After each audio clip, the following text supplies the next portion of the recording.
Today's episode is brought to you by copyandsend.com. You know, Gary Keller once told me that an agent's database is the most valuable spoke in their business, but most agents are doing nothing with their databases. And when I ask agents if they're mining their database with just email marketing, they 99% of the time say no. When I ask why, they almost always say, I'm not a writer, or I don't know what to say. So look, we knew we had to solve this problem. 8 months ago, we put our copywriters on this issue, and now they've produced a library of over 300 email templates. We've made this super easy. You find a piece of content or topic you like, copy it, and send it to your database. For only $12 a month, your copywriting problems are over. You'll never have an excuse not to mine your database. And regardless of the size of your list, your database, I guarantee over the course of the year, there are deals in there. Don't lose another deal because you weren't emailing your list. This is a very small investment that will yield tremendous results. Look, even if you only got one deal this year, that's a 600% return on investment. To make this, I want to make this a no-brainer for everybody out there. Sign up for Copy and Send. Try it out for 30 days. And if you are not 100% thrilled, we will refund you every penny. No questions asked. You can't afford not to do this. And if you are in the early stages of growing your list, go to the site copyandsend.com. We have an article showing you 25 ways to quickly and easily start building your list today. Copy and Send. Start mining your list today.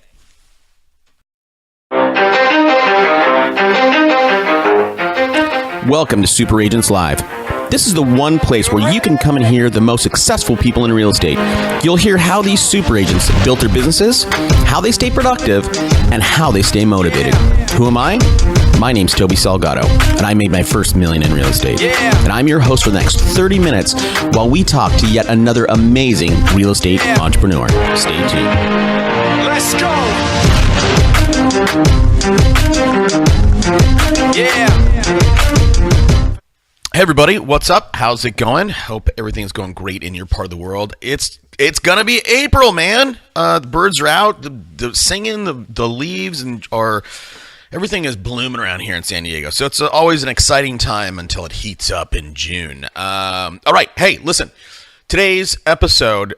First of all, I almost never re-listen to the stuff that I do, and I did a few days ago, and I realized that when I'm trying to make a point, I say right, probably way too much, and even me, I was listening to it, it was annoying me. So it probably is annoying you. So I just want to let you know that's something I'm gonna work on. I can get better at that. Now today's guest has a pretty interesting background, and I always spend some time on a person's background, but we spend a little bit of time, and here's what we talk about. So number one, number one, this guy is a KWU trainer. Now apparently there's only 25 of these guys. I had no idea this designation even existed. So that's pretty interesting. And look, we talk about this guy had a rocky background, really, really rocky. And we talk about how he took that rough background, used it, weaponized some of what was a challenge for him younger, and he turned around and became a big success. We also talked about how many of us will use our background, our lack of education, our lack of money, our lack of, and use it as an excuse as to why we are not succeeding. We talk about how he used to do that and how he took that notion and, again, flipped it on its head. We also talk about how a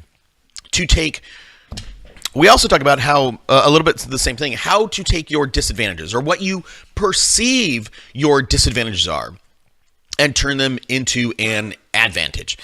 Now, usually I will run two commercials, one for radio, one for Copy and Send, which you guys, everybody should go and get Copy and Send. But I want to talk about something that some of you guys know we do, and I almost never talk about it anymore. But it is, I think all of you should have a podcast. And again, the reason why we built Copy and Send was to mine your database. Perfect. That's great. What about if you had a podcast? It's a tool to build relationships. It's a tool to build a bit better and deeper connection with your database, and you get access to a whole new group of people. So check it out. It's Viral Cast with a K. We have a 2-minute explainer video. Check it out. Let me know what you think. All right, let's get to it. Today on the show, hey guys. Today's guest is a little bit of, he's doing all kinds of stuff. I get it. Look, he's got a team, one of the top teams in Massachusetts.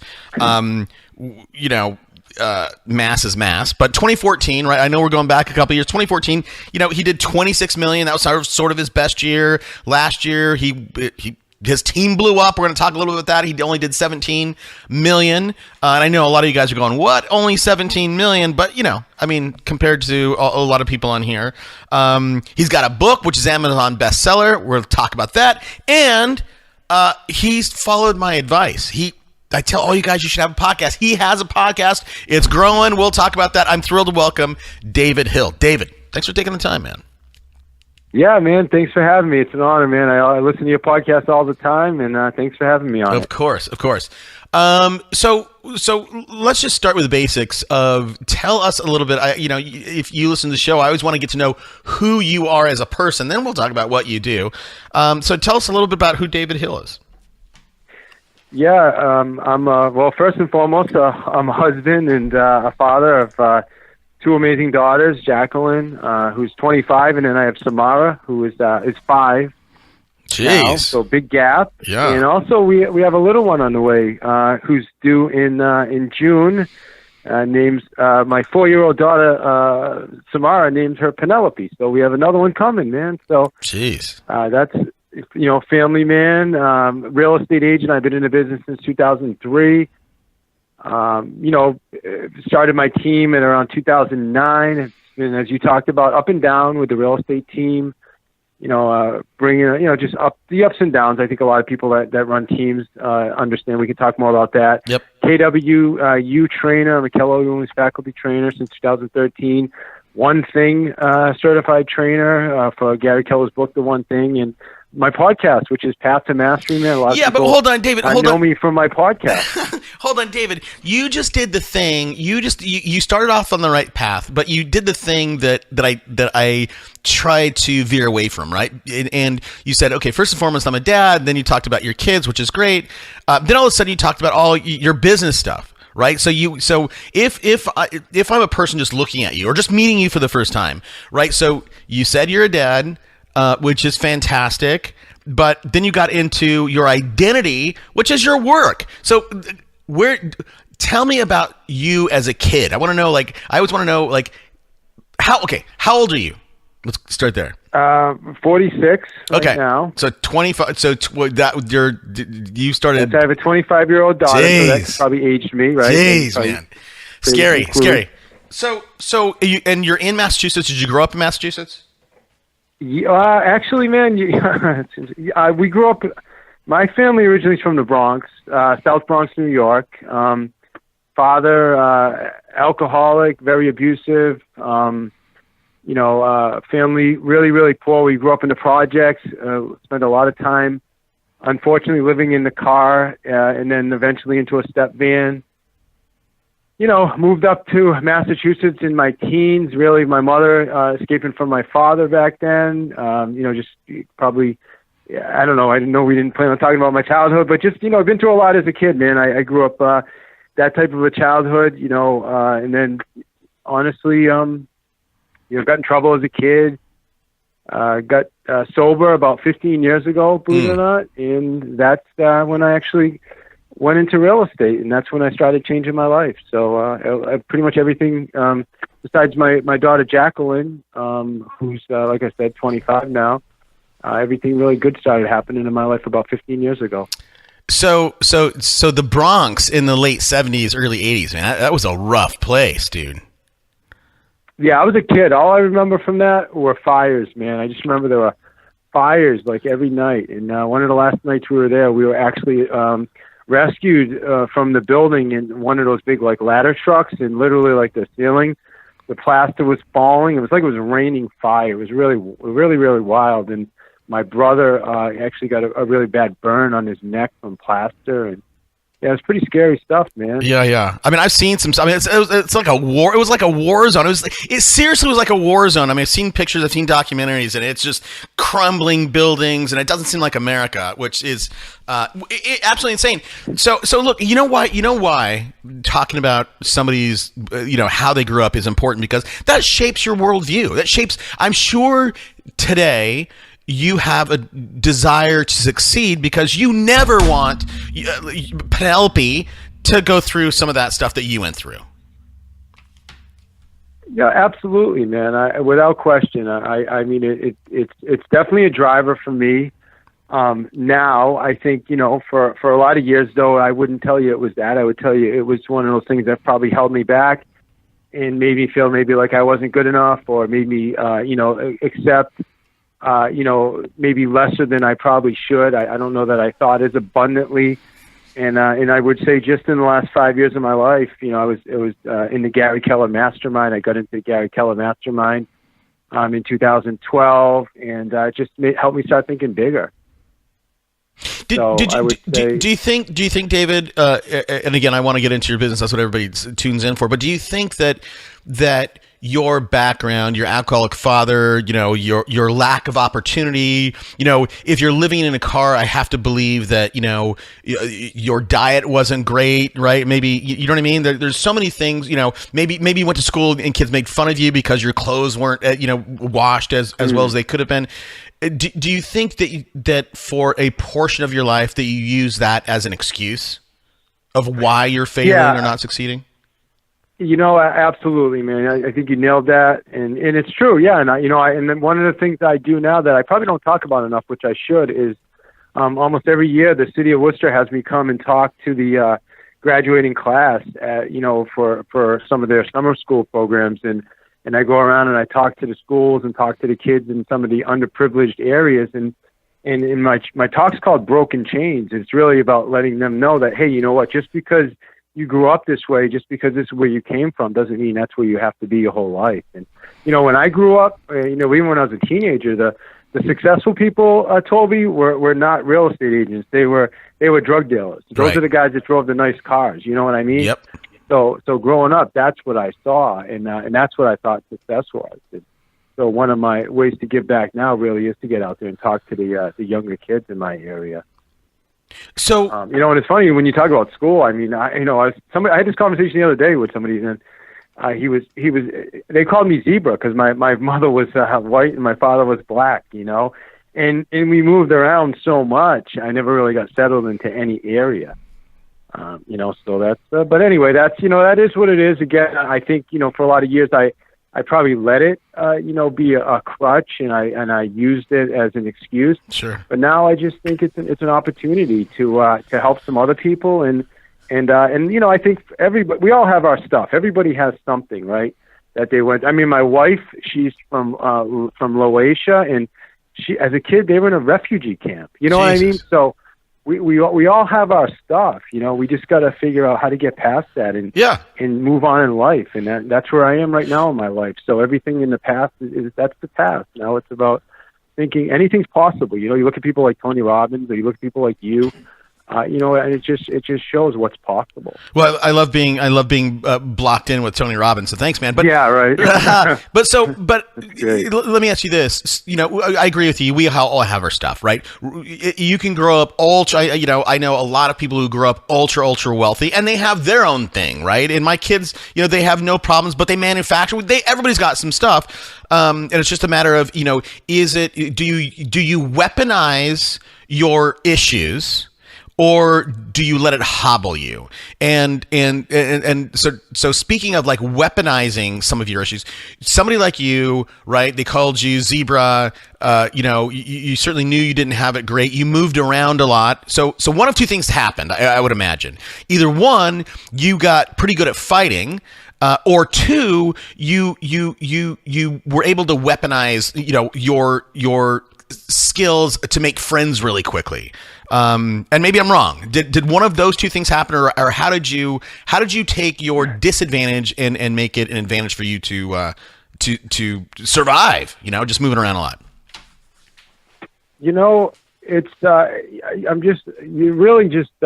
just nailed it with this, because I'm even more impressed with you now than I think I was before this interview, because I wasn't sure what we were going to talk about. But no, I mean, listen, as a kid, the only thing I was good at was fighting. My father taught me to kickbox at a young age, and that's what I knew, and that's what I was good at. So I mean, like I said, as a teenager, as a young adult, I got in some trouble because to me, I wasn't able to. There was no conflict resolution. If something happened, it was about, I'm tougher than you, and we'll duke it out. And and that's not productive, right? But as now I look back on that, I realized that was a strength, back then, and I didn't have very many, but it was something that I could actually look to and gain strength from and gain confidence from. You know what I mean?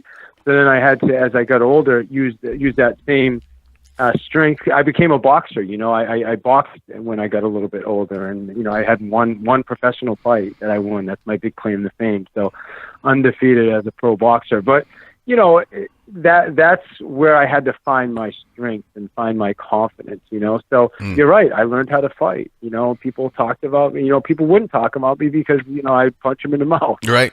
I mean, I obviously don't do that anymore. It's been a long time. But yeah, growing up, I think you really nailed that.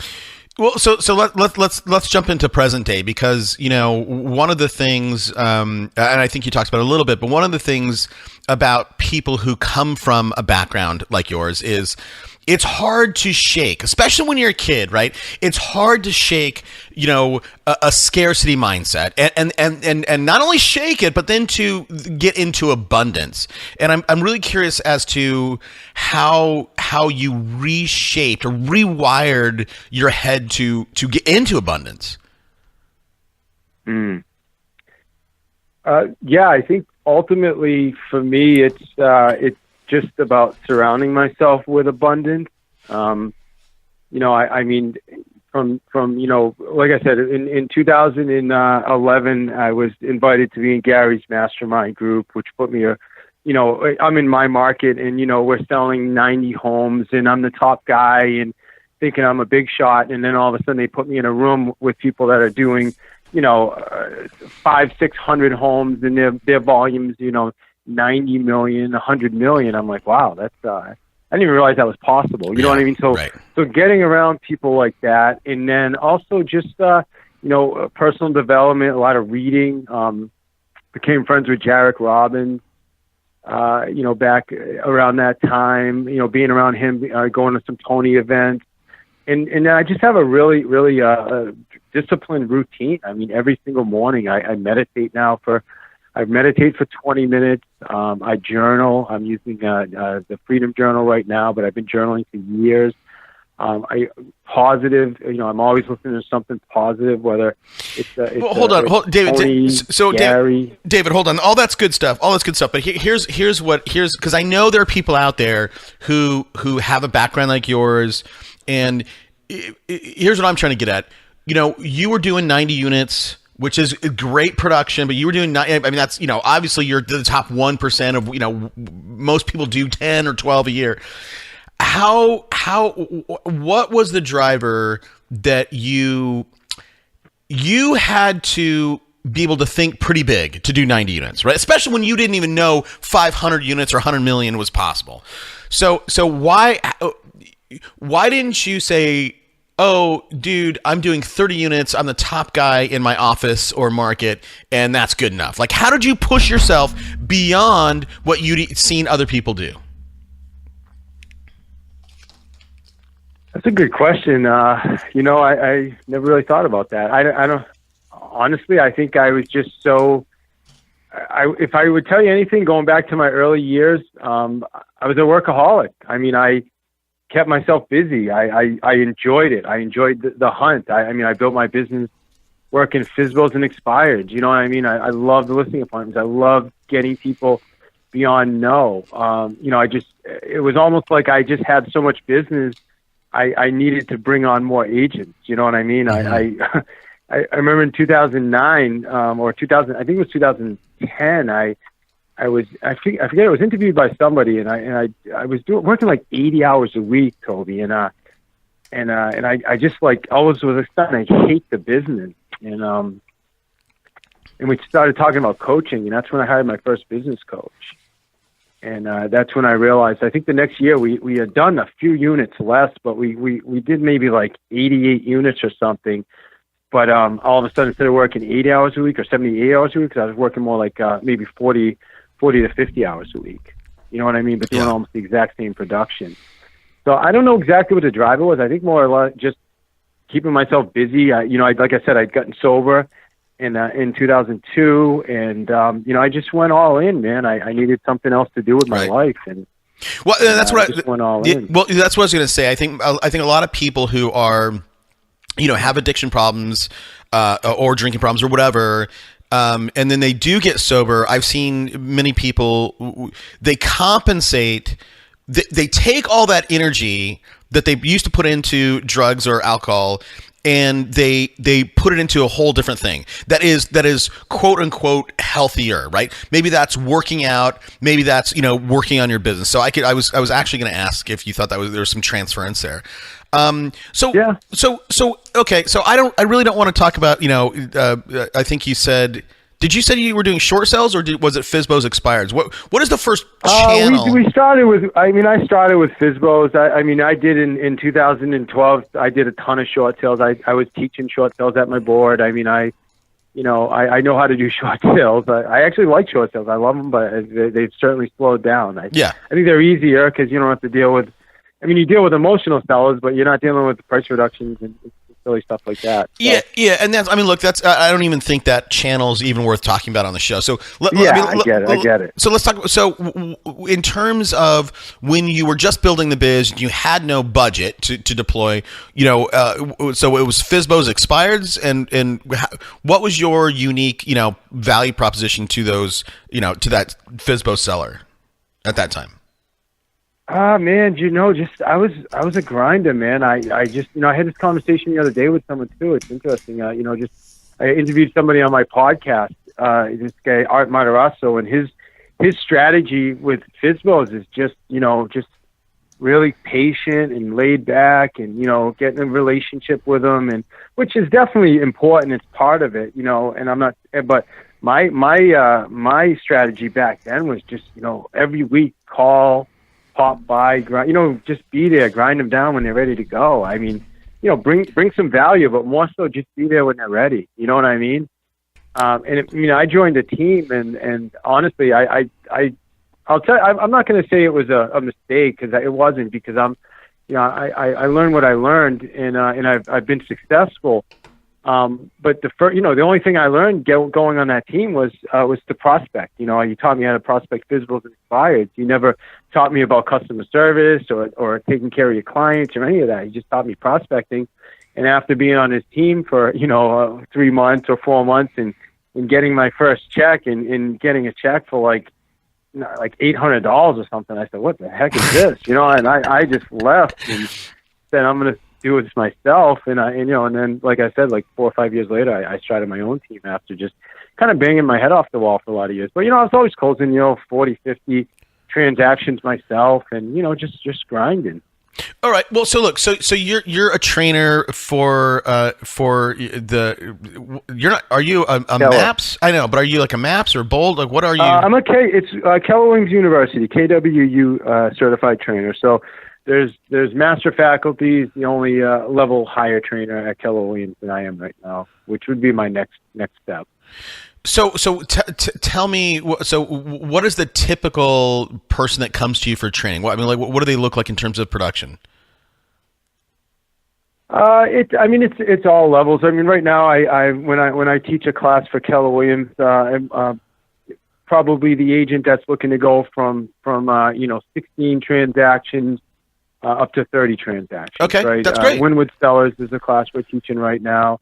I teach customer experience. I do some of the KWU curriculum, a lot of it, business planning clinic, things like that, setting goals, all those types of courses. But I'm honestly not doing as much teaching right now, because I really decided to step back now and just focus on building my team the right way. I think I've had some big challenges with just not hiring the right people over the years. Right. Now, honestly, not being nobody ever taught me leadership, man. I didn't grow up with taking leadership courses, and I think that was probably the thing that I really, struggled in. One of the areas I think I struggled the most was leadership, and it's something I've been really focusing on for the last 3 years of my life, like hardcore leadership. Yeah, you weren't. Yeah, well. I mean, just go back to your childhood, man. Like you're a lone wolf running around, right? Nobody want to talk about, sure, right, David, and leave David. So I can totally understand why you struggle with leadership. But here's why I asked about what the typical person or the person who comes to get some coaching from you is, those people that are doing 16 deals, that want to double their biz and go to 30 deals. There's got to be thematically some things that you see over and over, like the same people make the same mistakes over and over again. What are those? And two, how can you on this show help people fix them? Because I guarantee you, there's a ton of people that are in that boat. I'm doing 16. I want to do 30. Yeah, I think the key to that is, and it's no different. I mean, it's the same when if you're doing 30, you want to get to 60, right? Or if you're doing 60, you want to get to 120. It's a system, right? It's what system am I missing? What tool am I missing? And it ultimately comes down to leverage. And I mean, I think that's what we teach at Keller. You're not a real estate agent, right, Toby? No.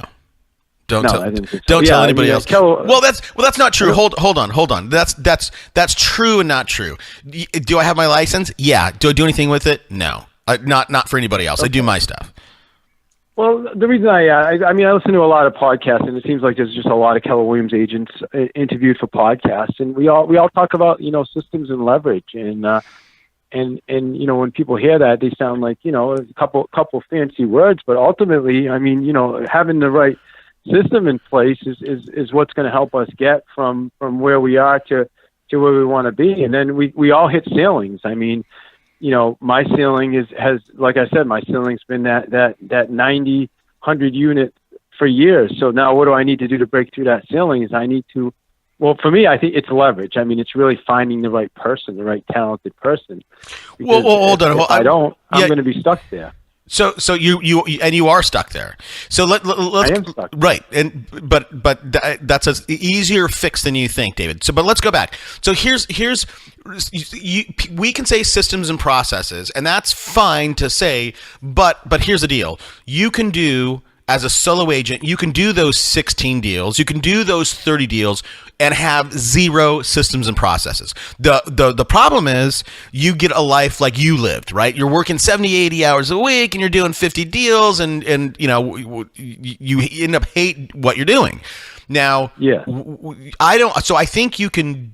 People can operate without system and processes up to a point. Now, I think for me, in terms of what I've seen, I think that 50 deal mark, that's when you actually need systems and processes to start to streamline and your deal flow, transaction flow, whatever, and not replicate work.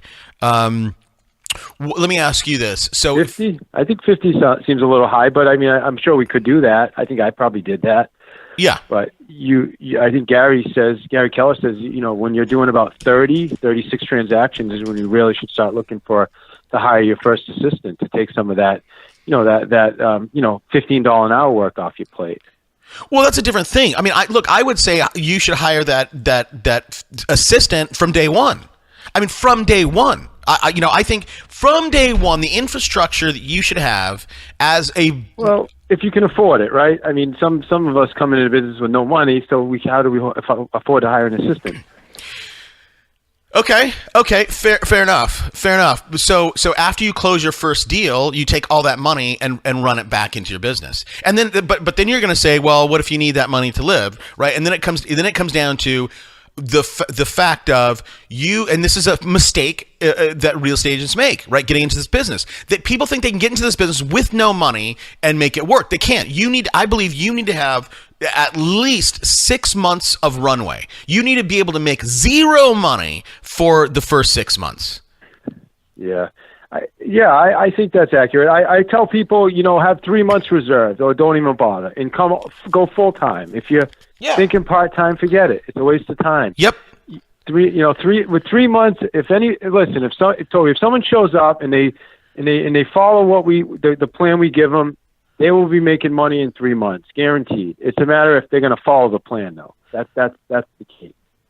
Yeah, but I agree. But it's on the wrong side, though, right? So you're going to say go out and find a buyer. And they can certainly do that. And no, we're going to prospect, man. We're prospecting based, brother. We're going to have you pick up the expireds, do some circle prospecting, do some door knocking. We want you making contacts, going belly to belly, talking to people. That's where the money's made. Okay, so the perfect. We're on the right track. 28 minutes in, we're perfect. Okay, so when I'm going to be circle prospecting, I'm going to be door knocking. I'm going to be I can call expireds and FSBOs without regard to a farm, but I'm assuming when I'm cold calling, prospecting, and circle prospecting, that's in my farm. So is that yes or no to that question? Or that statement? Well, honestly, I think sometimes a lot of new agents probably don't even have a farm, right? So let's find an area that we want to focus on. Okay. To me, I think the best people to call in the beginning are the people that have their hands up, which are going to be the expireds, the FSBOs. When somebody starts on my team, the first thing they do is they show up with their 100 index cards, right? Give me 100 index cards with 100 people that like you and you like, and we'll think about giving you business, and we're going to start there, right? We're going to call them all, and we're going to let them know we're in real estate, we're going to send them a postcard, email, blah, blah, blah. But that usually will generate, 1 or 2 or maybe 3 leads. We need more than that. Yep. So then we're going to go find the people that have their hands up. And I think that's a great place to start. Well, when you talk about farm, I think that's later on down the road. Well, how far down the road? Because again, I mean, this again. Well, it takes good. 2 to 3 years? They say about 3 years, right, to build a farm. Minimum 3 years to start reaping the rewards, right? You start you're farming, you're harvesting, you're planting, but you're not going to see the rewards. So you want. I definitely agree with you. I mean, if you look at Russell Rhodes, he's like one of our top agents. He built his business farming. But Russell the reality is that takes time. I didn't know that. Did he really? Yeah. No. Russell left Keller Williams? He's gone, baby. I guess I'm a little behind on my news, my friend, but I did not know that. That's okay. Well, anyway, I know Bob Lucido is with us, and he was on my podcast recently, and, he's doing 1,600 transactions. So, and his business comes from very similar, farming, and all new construction, and he built that over 30 years. So I'm gonna push back on you a little bit, David, because love it. Because I don't think it takes 18 months, much less 36 months, to have a farm and start reaping some rewards.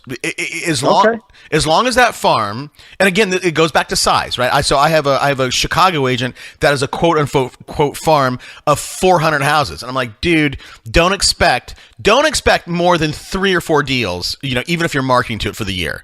But I have another agent who has a 2,000 person farm and with a crazy turn. I just a month ago I said, dude, how many houses are active in your market right now? He's like 50. I'm like, dude, and the price point is at 800. I'm like, you can make $1 million in this 2,000 house farm. No problems. So I think it comes down to, if you are operating off of a hi, my name's Toby, are you thinking about buying or selling in the next 3 months or 90 days or 60 days, whatever, it might take a long time for you to actually do 40, 50, 60 deals in that farm. But I think if you have, hey, my name's Toby, I live and work in the Rolling Hills Estates area, here's my unique value proposition, are you thinking about doing anything? I think if you come at a farm in the right way, you can penetrate it right now. I agree. I think there's business to be had right now. I agree with you. Okay. Absolutely. I think it's the engagement, showing up, doing things, being involved, being in the community, events, all that. Absolutely. Okay. Without question. Without question, man. I think in the beginning it's, getting people, focusing on the people that really are looking to sell right now, though. And I think that, to me, has been the quickest way, at least to get people into production. Yeah, I agree, and I think it's all a matter of getting people's radars tuned, right? If your radar is tuned to people that want to sell, I had a guy, I don't even remember his name. He's a great guy on the show, and he's like, dude, I door knocked like 100 doors a day, like a crazy number, and he said my radar was so tuned to people want to sell in 30 days, like that's all I saw. Like he could somehow sense it after a while. He's like, I can look in a crowd and see the person who wants to sell in 30 days or less. You know, and I asked him, I said, listen, well, what if you found somebody and they said they want to list, in 60 days? He's like, I just move on. I'm like, you wouldn't start dripping on them? He's like, no, I'm looking for people who want to sell in 30 days or less. So I think it's a matter of. And I love what you're saying, and I agree with you, my friend. But again, that's not a system, right? It's not a system. Like you can't systematize that. Okay. Like I'm saying, okay, here's a proven system. Like you get me the 100 index cards. You talk to 20 different expireds every day. You do this, you do that. We can guarantee it. You know what I mean? Okay, I love it. Okay, perfect. To me, that's more of a system where I can say, here's what you do. You do this. The problem is most people don't do it. Well, hold on. That's a different thing, though, because different conversation. Yeah. No, because this industry is rife with here's your desk, here's your phone, you're on your own. Now you are operating a little bit different because you are actually giving somebody a system in a box. Now, if they're too lazy to implement it, that's on them. But so outline that system for everybody who doesn't have a system. Okay, 100 cards. And what do they? So the first simple step is you give them. I have one right here. It's a little 100 index cards, shrink wrap sealed. You give it to them. You have a week. Bring this back to me with. I want a name and phone number of 100 people that your family members, friends, people that respect you respect, that would actually be interested in doing real estate business with you. So they bring that back. Okay, great. Now we're going to call everybody. We're going to update their address. And we're going to get their email address. Simple. So they make 100 contacts. Everybody they talk to, we give them a script. They obviously ask for a referral. Who do you know thinking about buying? Blah, blah, blah. Get their info. We send them a postcard. We send them an email. Then in 3 weeks later, we follow up again. Hey, we just want to confirm you got my postcard. Great. Awesome. Well, I again want to remind you I'm in real estate. Had you come across anybody thinking to buy or sell? Blah, blah, blah. You know what I mean? And typically when people do that, they end up with sometimes 2 or 3 transactions. You know what I mean? Just from doing that. And you're talking about you're 3 weeks into the business. And usually on the first call, they usually get, 1 or 2. So you start off with that. And then, we give people scripts. And we get them on the phones. The challenge with the phones right now, Toby, you probably know this too, is just the amount of people, the sheer volume of agents that are calling in call centers and all this other stuff. So we're actually transitioning into door knocking now, doing more door knocking with FSBOs and expired just because of the calling. So, giving them a plan. So here, every day, here's what we do. We're going to talk to 100 people this week. And if somebody doesn't want to talk to 100 people, then they're just showing, hey, I don't want to do what it takes to be successful in real estate. So that's the conversation we have with them ahead of time. So, anybody can come into Keller Williams, but to be on our team, these are some things that we're gonna talk about. You're gonna do this. If you want to be part of our team, this is what it takes to be successful. Either you're willing to do it or you're not, but that's up to you. What about those people? Because I would be that person. Excuse me. I would say, dude, I have no problems calling 100 random people or 100 random people in my quote unquote farm a day. But I would have an issue with putting all my friends on a list and calling them and going, hey man, what do you say to those people? Got it. Because I've had people like, yeah, I love that. It's common. What you're saying is so common. Yeah. And it all the time. Well, I don't have a problem calling strangers, but I don't want to like impose on my friends or family members or any of that, right? Yeah. So here's the thing. Are we coming? You really have to get that person to come from a place of contribution, right? Like, yeah. It's not about them. It's about helping those people, right? The people that are looking for our help. I want, like, a perfect example. I had a lady on my team. She was on a I forget what exactly. It was like a committee at her school, at her kid's school. And she came into one of our team meetings one day, and she was complaining that, one of the other committee members was in a terrible real estate transaction. And I'm like, well, why is she in a terrible real estate transaction? Well, because she ended up with this other agent, and it's just horrible. And I'm like, well, didn't she know you were in real estate? And she's like, no. I'm like, well, why not? She's like, well, I didn't really want to, push that on those guys or impose on them. And I'm like, well, Michelle, I mean, now, if she knew you were in real estate, she would have been working with you, right? Yes, okay, then she would have been in this situation, right? And she's like, you're right. And for her, that was the moment that she kind of said, you're right. I need to let people know I'm in real estate because I don't want them to get stuck with the wrong real estate agent out there. Right. So for her, I don't know, does that make sense? No, it makes sense. It makes sense. And the reason why I'm bringing this up is because this is something that I deal with all the time with other people. And I say something similar, David. I go, hey, listen, if you had the cure to cancer, you would have no problems calling all your friends going, look, I have the cure to cancer. Like, who do you know that has cancer? Because I'm going to heal them. Right? You got to believe. Love that. Right. So, but here's the deal. That presupposes that you have to get that person, this Kathy girl or whoever you're talking about, Michelle, she's no longer on our team anymore. But yeah. Okay, that's fine. That presupposes that she has the confidence to do a deal and that she can actually help that person instead of completely blow up a transaction. I think a lot of people, especially if they're new, they're not going to have that confidence. And a lot of those people go, look, I have no problems practicing on some stranger, but do they really want to practice on, my good friend Toby's $1.5 million house? No, you know what I mean? I don't want to, if I blow up that deal, I lose that relationship with Toby. So anyhow, I just wanted to see what, I love that. And so support, right? So having a mentor, Toby, being part of a team, all those things so that you can have that confidence. Because I think what you're saying has a lot of validity to it. And you're right. And they need to feel confident. So, getting the right training, right? Partnering up with the right people, all that comes into play. Right. And then hopefully you will have the confidence to let everybody know. But so, that's one of the differences, I think, when we bring people on, is we help them create that confidence. That's great. I mean, again, I think you are one of the rare people that support your team and your assets the way that you do. Unlike everybody else, here's your desk, here's your phone, you're on your own, right? That's how it works. There's, I'm like I said, I'm a KWU instructor, and it's an honor to be one. And I think a lot of people say, "Well, I'm a Keller Williams trainer," and we're Keller. There's we have 150,000 agents at our company, right? There's probably 100,000 people that say they're Keller Williams trainers, but there's 120 of us that actually have the designation of KWU certified trainer, and then there's about 25 that have master faculty.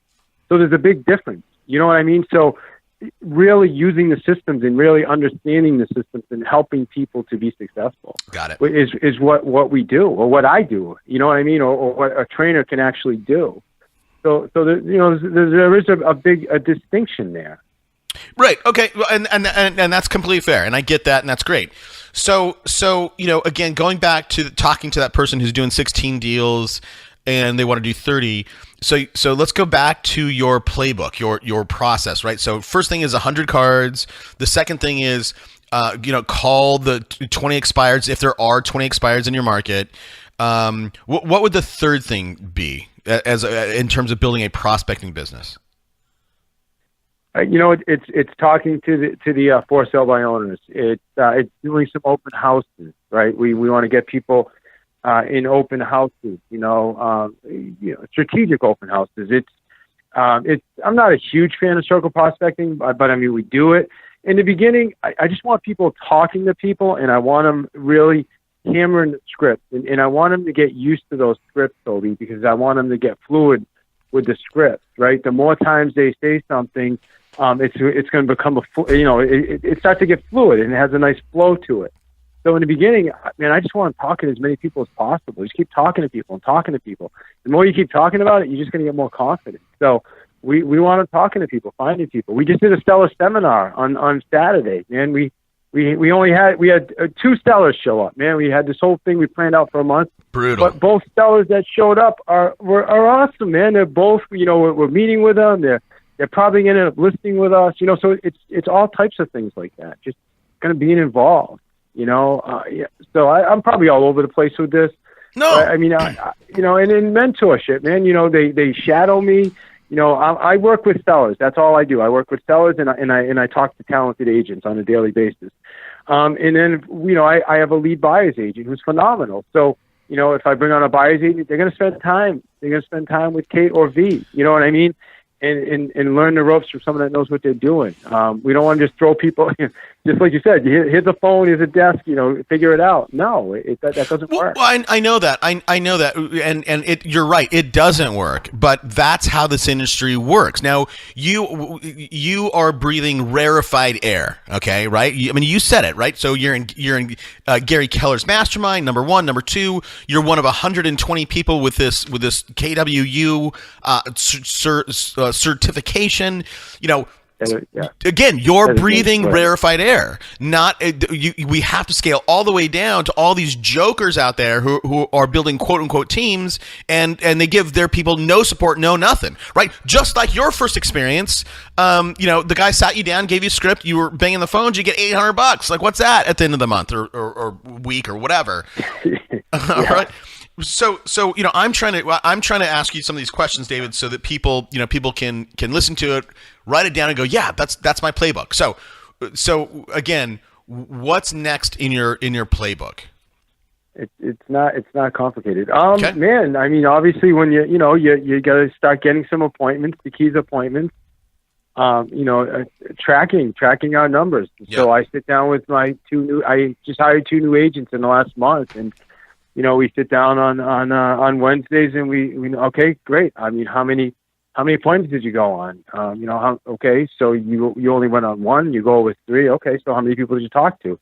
Well, I only talked to 30. Okay, well, your goal was 100. So tell me what's going on, and where's the gap? We got to figure out where the gaps are, right? Because in the beginning, I think we have to do a lot more of that, right? Unless you just come in and you've got this huge book of business and you can. But most people that come in, that's not what we're seeing. So it's the accountability. I think that's a big part of it too, to help people become successful. And then once they get a few transactions going and they get some things under their belt, then we can kind of let them go off a little bit more on their own. But ultimately in this business, even where I am, I always have to be talking to people. I show up every morning. I still lead generate. Probably for an hour and a half to 2 hours every single morning. Well, you know what I mean? Yeah, but 100%, dude. Every business has a funnel, right? You have to have a funnel, whether you're attracting people, via advertising / marketing on radio, television, print, whatever, or you're prospecting. You need to get people into your sphere, right? Your world, and then slowly move them down the funnel, right? Ascend them until they list with you. Let me ask you this question. You track everything for the people that you've trained and or work with. What is an appropriate ratio to number of dials to 1 appointment? Or wait. Number of dials to a conversation, number of conversations to an appointment. Yeah, it's such a hard question to answer because it's so dependent on a person's skills. And how fluid are you with your scripts? Your scripts, your dialogue. Are you strong? Your value proposition, right? Like the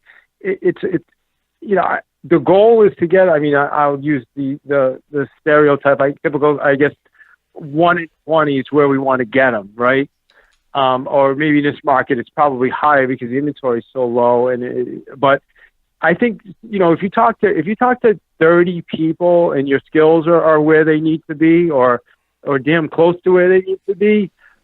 It should lead you to 1 good appointment, and you should have, at least 3 or 4 solid follow-up from that amount of contacts, because it's proven that 70% of our business comes as follow-up. So going backwards, I guess another thing is you got to teach people how to set up a good CRM. You know what I mean? Whatever it is, it could be Top Producer, it could be whatever you use.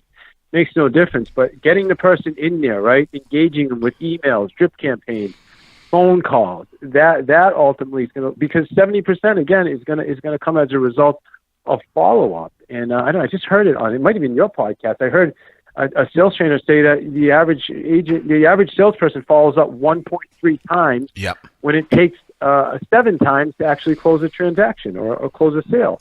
Totally. I don't know if you heard that number. Yeah, no, I've heard similar numbers, and I hear all sorts of numbers. But I will say I'm not cutting this in. I'm doing this live. But that's why we built our copy and send. Right? People don't follow up for a variety of reasons, and one reason is they don't have they don't have the skills to take a cold conversation and make it personal. And then they're like, oh, I don't want to, my follow-up, if I call them, I don't know what to say, right? If I send them an email, I don't know what to say. So, I mean, that's why we created copy and send, so that people go, okay, you don't need to know what to say. Here's some emails. And if you use the content, you can say, okay, let me read this piece of content and call up, hey, David, Toby here, really quickly, I read this article about why right now is a great time to sell. I just wanted to share it with you. I can tell you about it, or I can just email it to you. What do you want me to do? I mean, it's that's not rocket science, but again, I think a lot of people are absolutely. It's amazing. It's amazing the lack of just conversation skills people have. I mean, I see it all the time. It's amazing. Right? I mean, it's. I think people are so sometimes I see like newer people are so worried about what they're going to say that instead of just being present with someone and asking questions. I mean, ultimately, we talk about scripts and this and that. Once you learn what to say, then you can just focus on being present and figuring out what the person's goals are and helping them achieve their goals. You know what I mean? Right, but I would agree with you, David. But you know what, man? I think it's more than that. I can tell you that if you ever bumped into me at a bar or whatever, like you and I and anybody, like we're gonna have a great conversation. You know why? Because I'm generally and honestly curious. I'm honestly curious about who you are, what you do, why you do it. Why are you motivated to do that? And I have zero issues with saying something inappropriate. I say inappropriate stuff all the time. And it's amazing. I'll tell you, my wife got a little bit mad with me. We were recently in Napa like 2 weeks ago. And, so we're out, we're having drinks and it's late and we call an Uber. It was just so weird that the girl who took us from our hotel to downtown, ended up picking us back up, right? And again, this is going to be super inappropriate. I get in the front seat with her again. We've had plenty of drinks, and I start talking about it. I'm like, I can't believe you picked us up. And she's like, oh yeah, this and that, and she had a giant rack. And I told her, I said, Jesus, you have big tits. And my wife's sitting in the back, right? My wife, she didn't care at the time, and that's super inappropriate. But like that loosened again. I'm not a threat. My wife's in the back, But so again, I think I think people are too. In addition to not being, go ahead. You want? I want to share something with you because Yeah. this happened on Friday, and I talked about this at my team meeting this morning. Okay. You know who Chris Voss is? Have you connected with Chris Voss yet? Dude, I just got off the phone with him right before I called you. It's weird. Awesome, good. Chris is phenomenal. I interviewed him for my podcast. One of my best favorite interviews, as far as like just valuable, like awesome, but. He's got a technique when you're talking to somebody, like people tend to kind of brush us off or not give us the whole picture. And what Chris says is that, I'm sensing some reluctance. Like he's calling people out on their crap, right?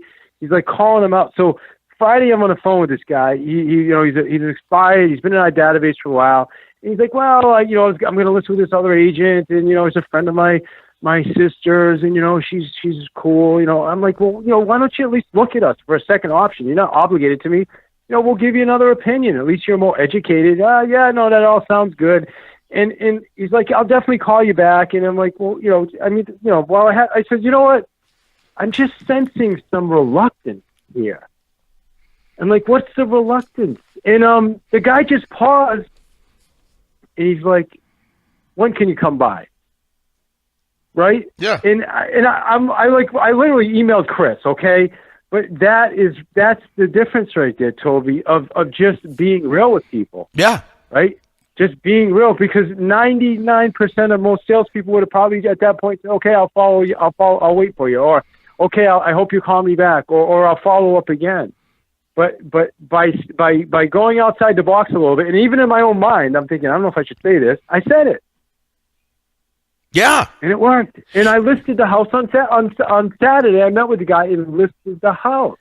No, 100%. I will get people. And we're talking about radio and this and that, and they're interested in it. And I'm real with people. Tell them, like, here's the good, here's the bad, here's what to expect, blah blah blah.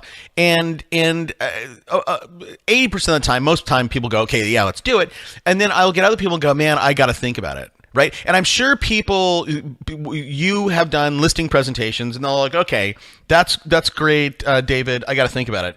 And, my response is like, you don't need to think about it. What do you need? You don't need to think about anything. You have all the information. You know what it is? You're afraid. You're afraid. And then I'll stop and they'll go, yeah, I'm afraid. I'm like, okay, what are you afraid of?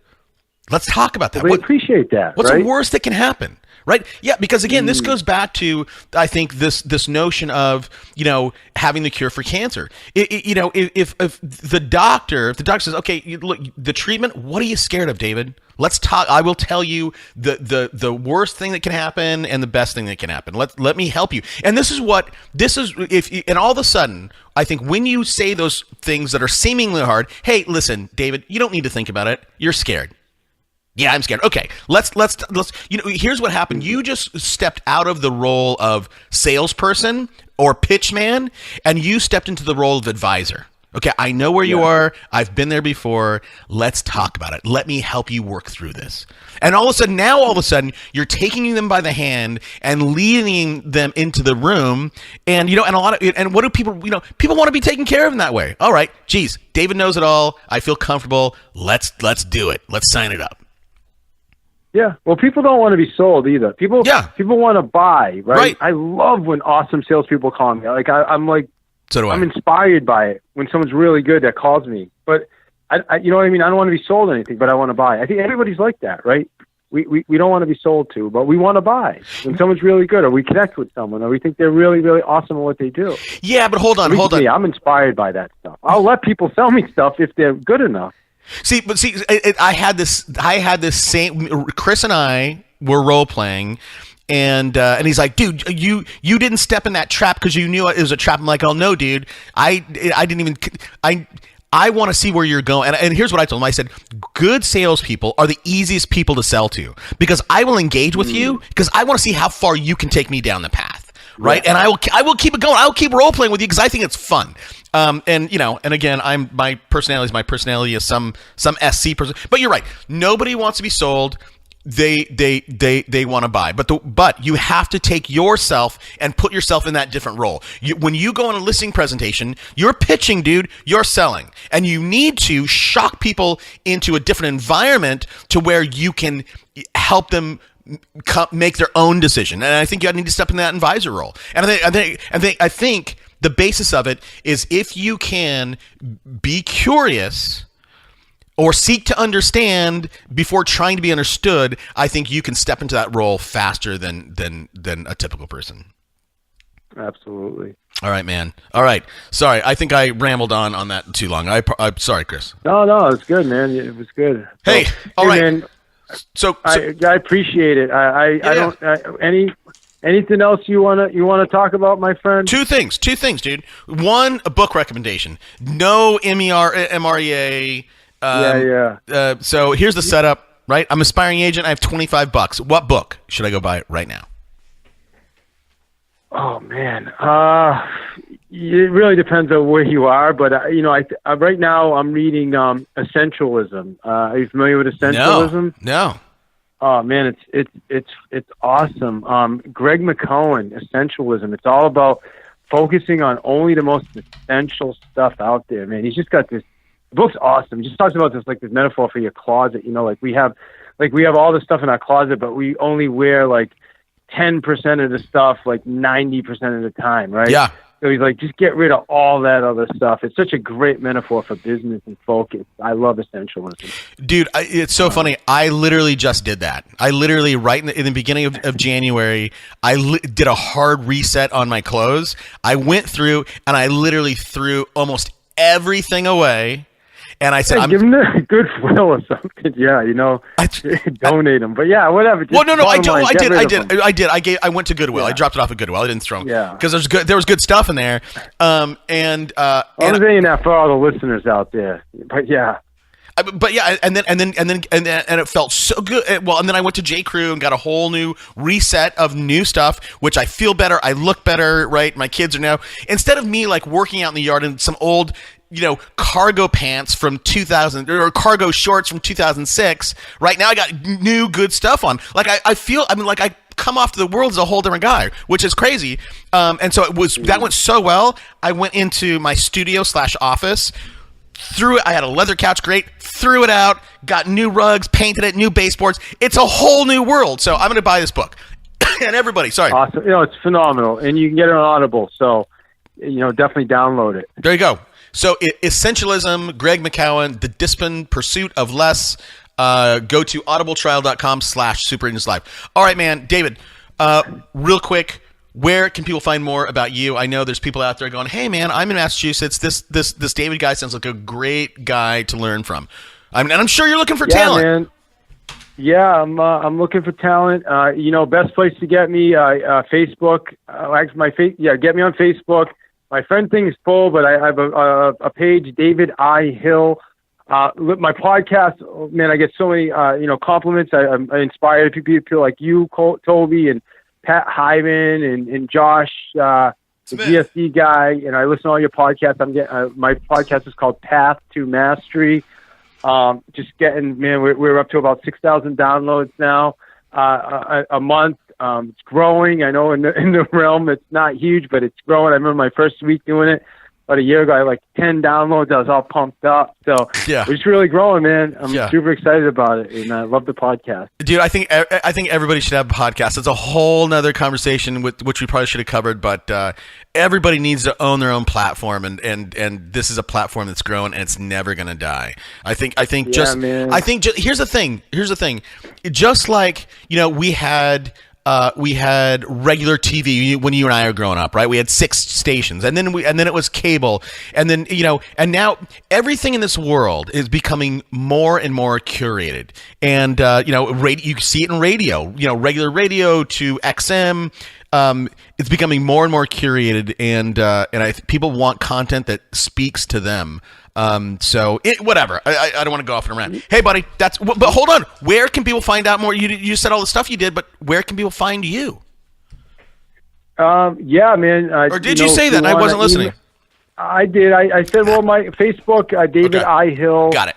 And also, if you want to email me, you can email me at david@davidihill.com. My website is actually David I. Hill as well. I've got the sales playbook. I'll tell you, anybody, it doesn't matter what level you are in sales, but if you want to take your business from that 16 to 30, there's not a better book out there for you. It's got the systems, it's got the follow-up, it's got the everything you need to know about connecting with people, man. It's all about connection. And ultimately, please check out my podcast, man. You're gonna love it. I just got the coolest interviews, really cool people like Toby and just Chris Voss and Pat Hyman and all these really awesome people. So it's really starting to grow. So cool. That's awesome. How you get me, man. Awesome, David. All right, buddy. Hey, let's definitely keep in touch. Appreciate your time, my friend. Thank you. See you, bud. Let's go. Yeah.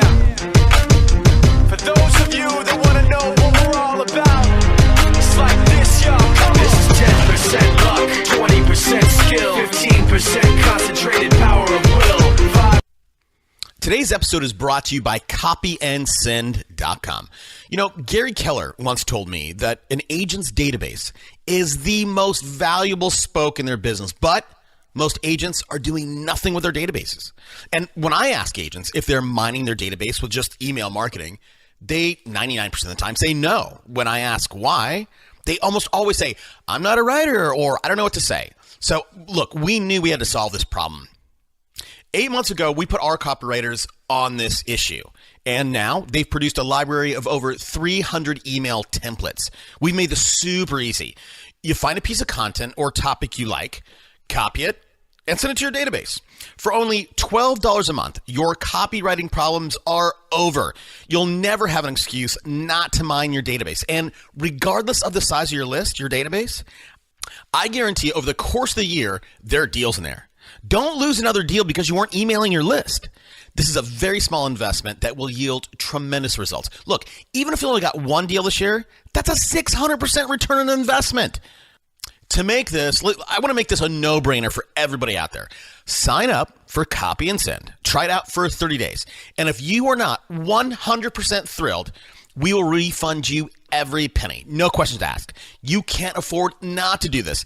And if you are in the early stages of growing your list, go to the site copyandsend.com. We have an article showing you 25 ways to quickly and easily start building your list today. Copy and Send. Start mining your list today. Hey guys, I'm often asked, what is the one thing that I can do today or this week to build my business? My answer is almost always the same. Find more leverage. And for some people, that's radio. But for others, it's hiring an admin, a transaction coordinator, or an ISA. I personally have an ISA, and every week I get at least 5 new appointments. That's 5 more times I get up to bat to close a deal. If hiring top talent is the solution for you, then let my friends over at WiseHire attract and qualify the people you need. WiseHire specializes in helping real estate agents like you hire the very best talent. Sign up today at wisehire.com/super. That's WIZE hire.com/super.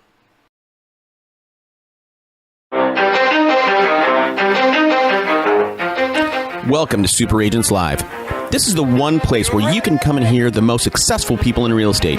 You'll hear how these super agents built their businesses, how they stay productive, and how they stay motivated. Who am I? My name's Toby Salgado, and I made my first $1 million in real estate. And I'm your host for the next 30 minutes while we talk to yet another amazing real estate entrepreneur. Stay tuned. Let's go! Yeah!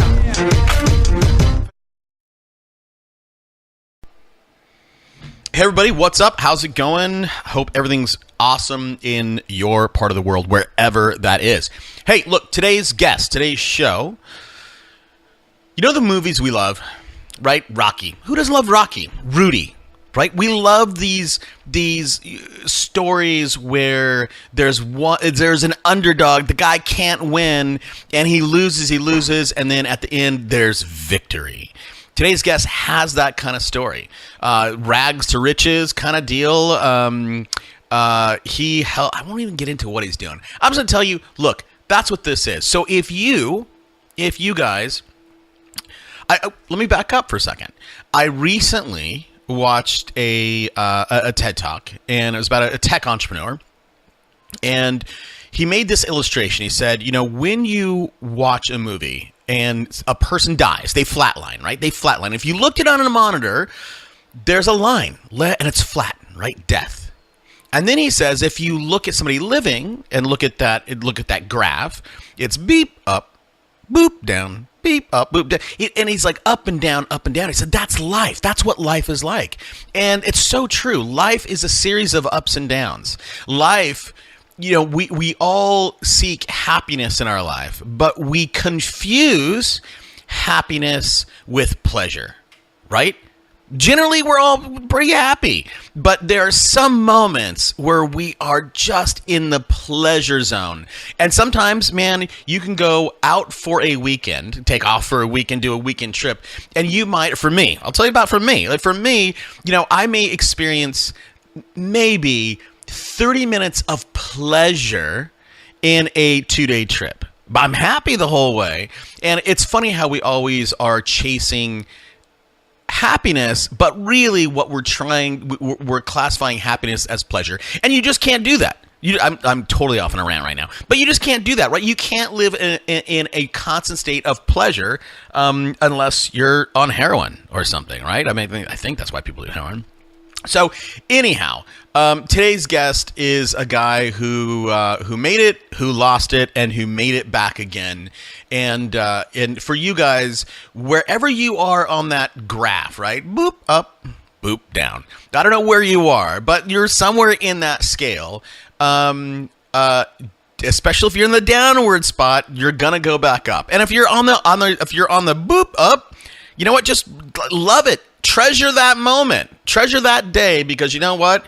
Sooner or later, you're gonna go down. I don't mean to be a downer on this, but sometimes things just come to me. All right. Hey, let's get to the show real quick. If you haven't gone to the site, superagentslive.com, go there, get on my list. I share stuff with my list. I don't share anywhere else. And man, that list is growing. The second thing is join this conversation. On Twitter, I'm at superagentslive. And lastly, look, I'm going to ask you for something. It's not money.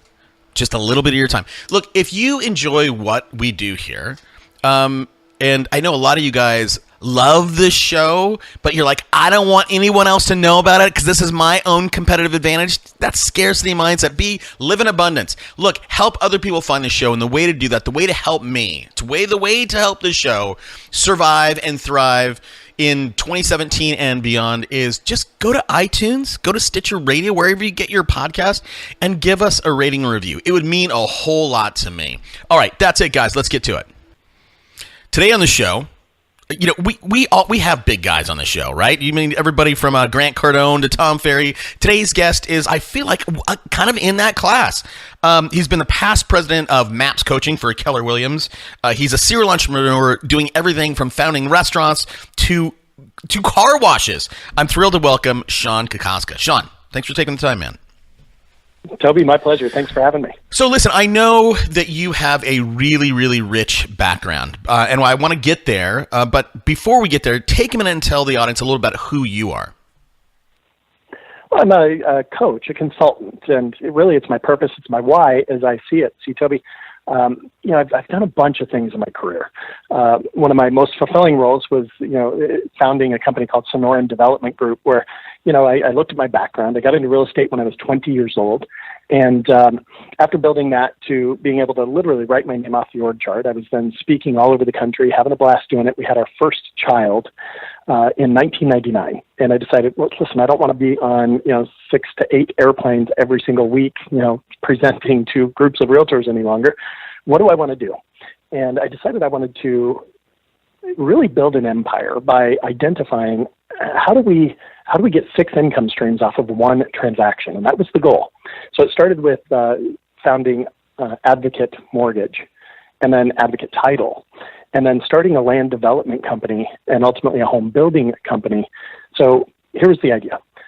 They pay me a commission to buy my own land, right? Then I get my entitlements in place. I pull in curb, gutter, water, sewer, and then I sell my lots to my building company, and I peel off a little bit of profit there. And then building company, of course, we build the home, and we collect a supervision fee as we're doing that, so we make some money there. And the real estate company lists the home for sale. The mortgage company finances the property. The title company provides the insurance. And chances are, because everything we did was over $1 million, the people had a home they needed to sell in order to buy ours. So we'd list that home, and then, of course, we would offer incentives to get the buyer to use our mortgage company. And really it turned into 7, 8, sometimes 9 different income streams on one simple transaction.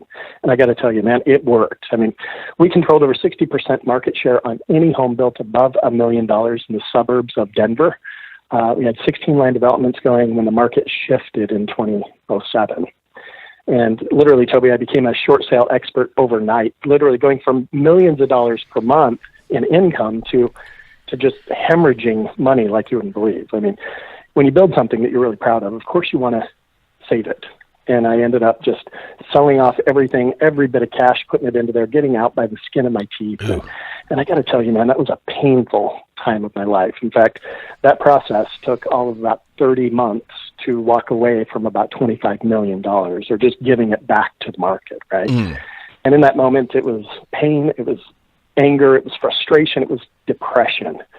And, I sometimes share the story that literally I was adding up my life insurance policies to see if my family would be taken care of if I weren't here anymore. I mean, it got bad, right? Wow. Seriously. And so, though, in that moment of pain, and one thing I've learned about my past is that in those moments of pain and depression, well, that's an opportunity. It's a huge opportunity to really improve yourself, improve your life. That's where the most amount of growth occurs. And what I learned is that, it's my purpose to learn information, to transfer that information, to train others and coach and consult with them to keep them out of that really painful position that I found myself in, quite frankly. And I'd like to hold. Sorry. You. Let me just stop you because you. I can tell you're a speaker, and guys like you, I have to moderate, or you'll just keep on going. So I want to go back a little bit. Did you? So again, guys like you who are serial entrepreneurs, and you found your place in the world in an up market, right? So from 1999 to 2007, and when I've met guys like you, commonly they get into a point where I do this, it all works, and you start to believe that you have the Midas touch, and so number one, I want to know if you felt that way, and number two. Those people that have felt that way, they have got in the downturn, they typically got out too late because of that deep centered belief that I did this rather than the market helped me get there. Was there any of that with you? Oh, 100%, man. I mean, it was like everything I touched turned to gold, like the Midas touch, right? Yeah. And then when the market shifted, everything I touched, well, it turned to shish kebab. And it's just bad, right? And, frankly, I was not only drunk on the wine of my own success, man, I was wasted.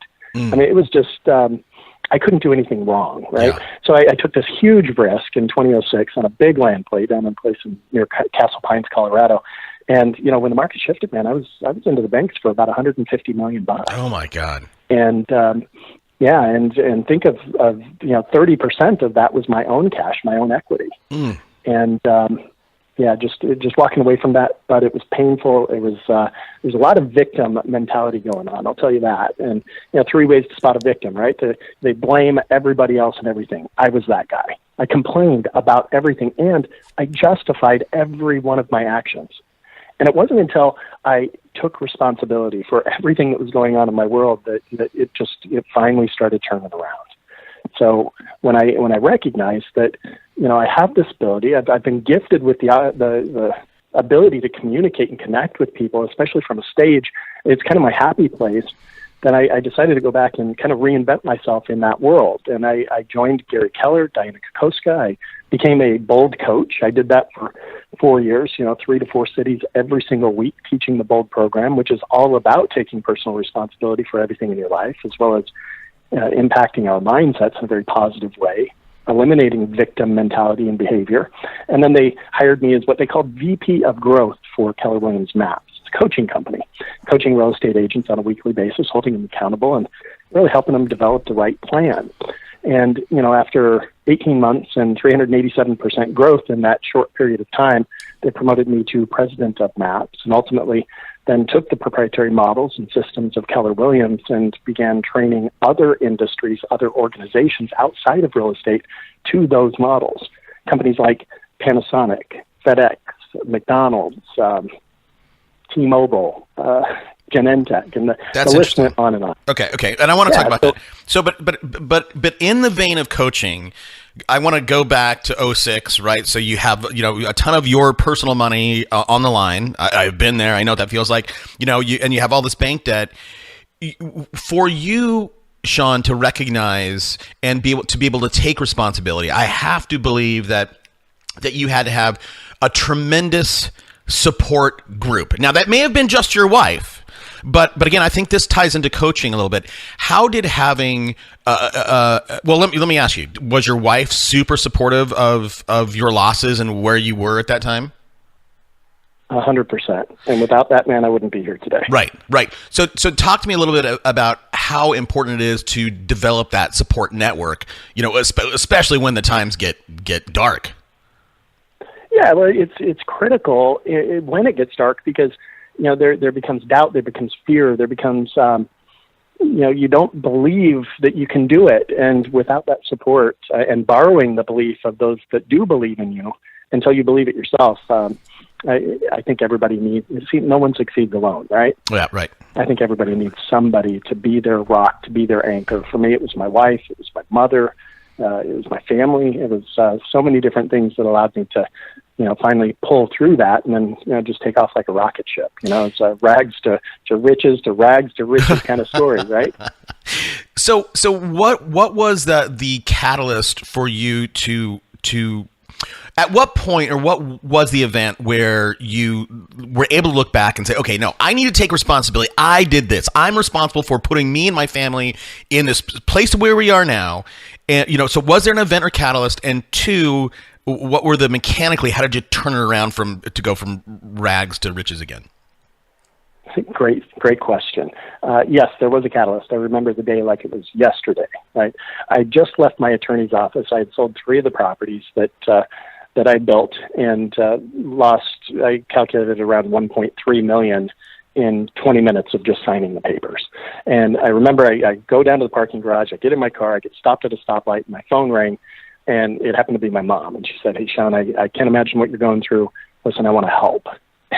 Honestly, I'm thinking, okay, she's going to give me a loan, right? Right. Yet it wasn't that. She said, "Listen, we've just developed this new program. It's bold. I want you to take this program. Yet it's not being taught in Denver. You're going to have to get on a plane and you're going to have to fly out to San Diego, not once, for 8 weeks in a row. And I want you to sit through this program."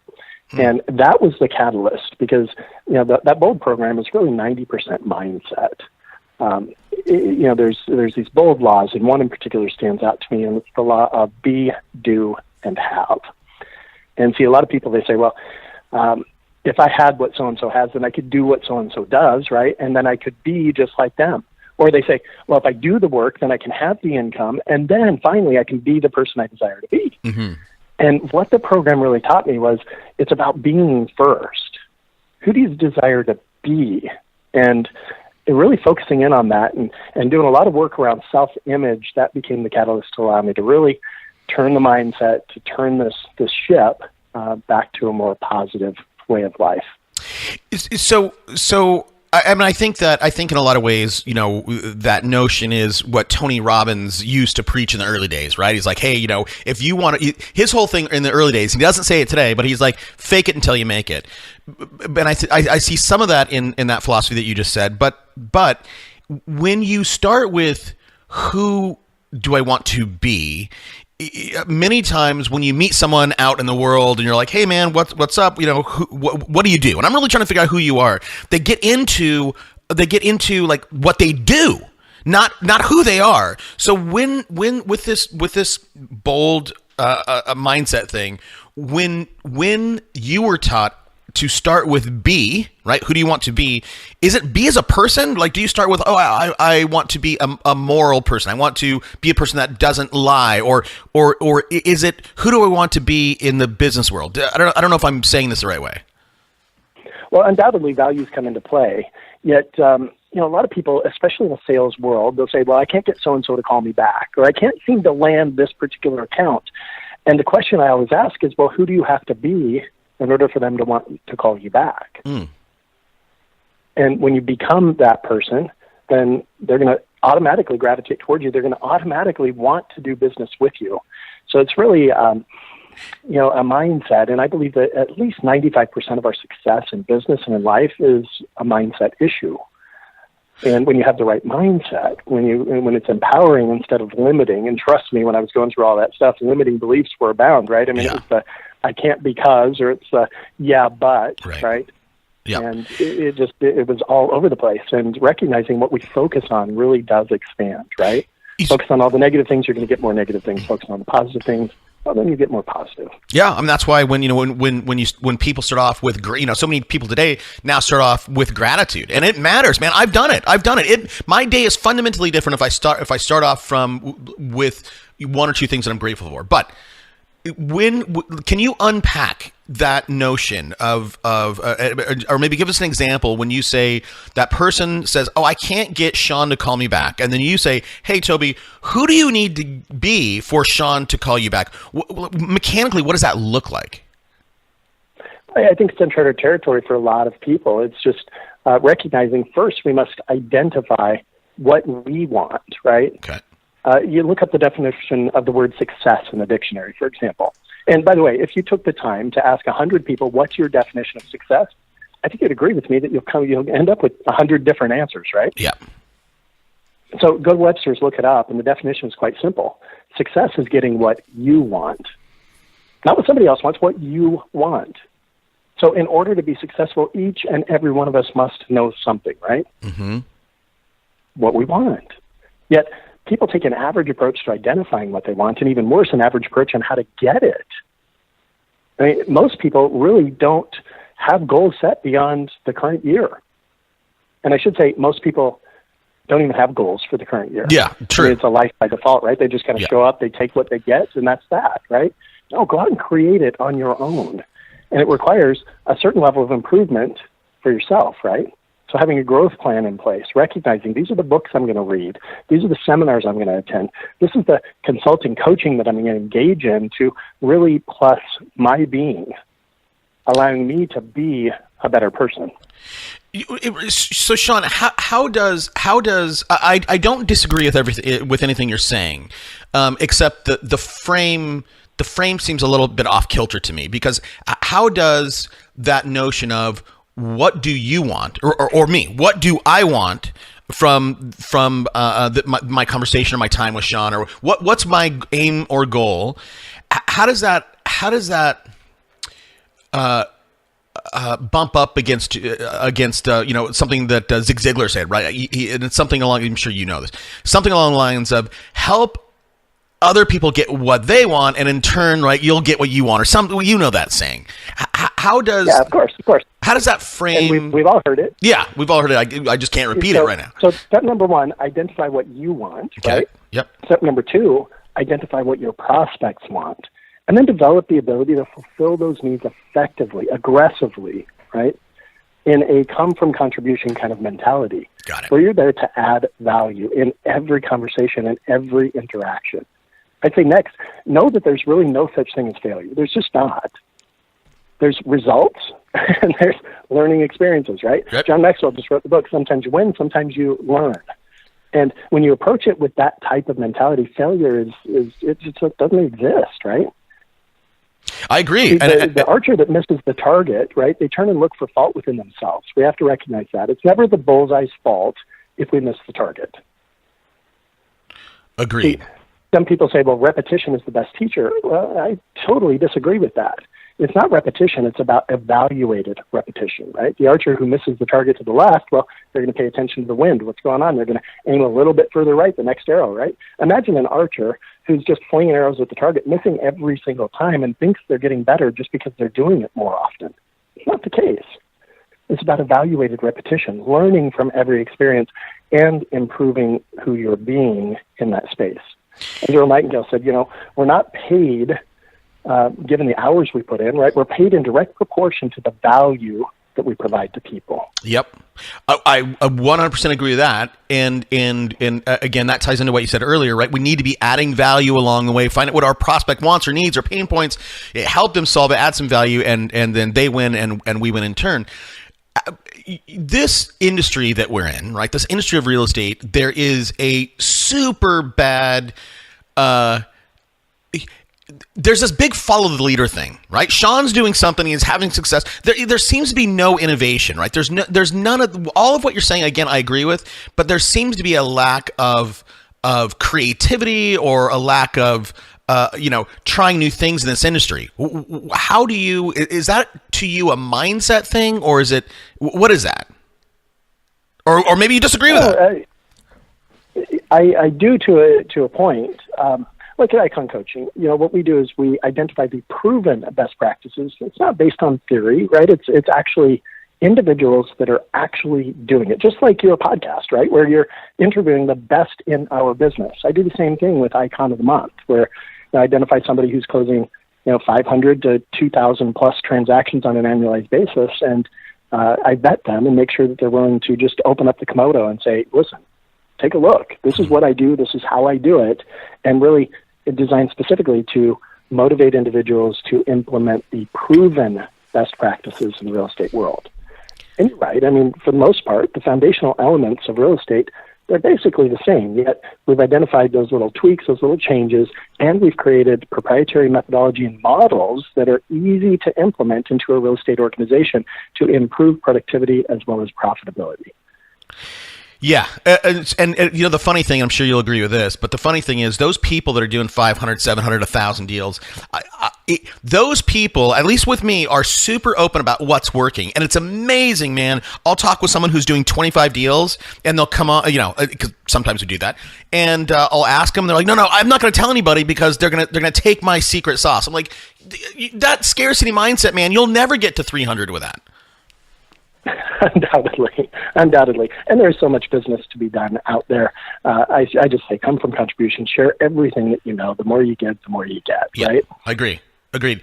So you have, you know, you were the president of Bold or Maps. I'm sorry. I always get those. There's so many different coaching arms in KW. I recently talked with someone and found out there's a group in KW that I don't know what it's called. It's like some weird faculty something. There's like 25 people. There's only 25 people with that designation. Do you know what I'm talking about? Keller Williams faculty. Yeah, the master faculty. The master faculty. Amazing. Is there anywhere? This is totally for me. But is there anywhere where there's like not an org chart, but like a chart where it has maps and Bold and faculty and like all the different coaching arms inside KW? Yeah, certainly. You know, the master faculty falls under the KW University umbrella. Bold falls under the MAPS umbrella. Okay. And MAPS does all the one-on-one coaching. They also do the mega camp event that they do on an annualized basis. So you have and through your organizations that you've run, you know, you guys have helped thousands and thousands of people build successful businesses. What is that critical difference between you know, someone that's doing 12 to 18 deals a year to that person who's doing 100 plus? I'm going to go back to mindset. Okay. That they're not coachable for the most part. They're not willing to get outside their comfort zone. See, those that really get on in this business, they've developed the ability to become comfortable being uncomfortable, right? They put themselves at risk on a repeated basis every single day. In fact, those that really get on, the ones that achieve extraordinary success, they've achieved that success by merely increasing their failure quotient, right? They hear the word no more than anybody else. And yet, because they hear the word no more than anybody else, they hear the word yes more than anybody else. In fact, when I made the decision to resign from KW Maps, we were coaching over 4,000 realtors on a one-on-one weekly basis. Now, here's what we found. That those who engage in coaching sold 335% more in dollar volume, sold 287% more units, and made 315% more in gross commission income than those agents that were not engaged in coaching.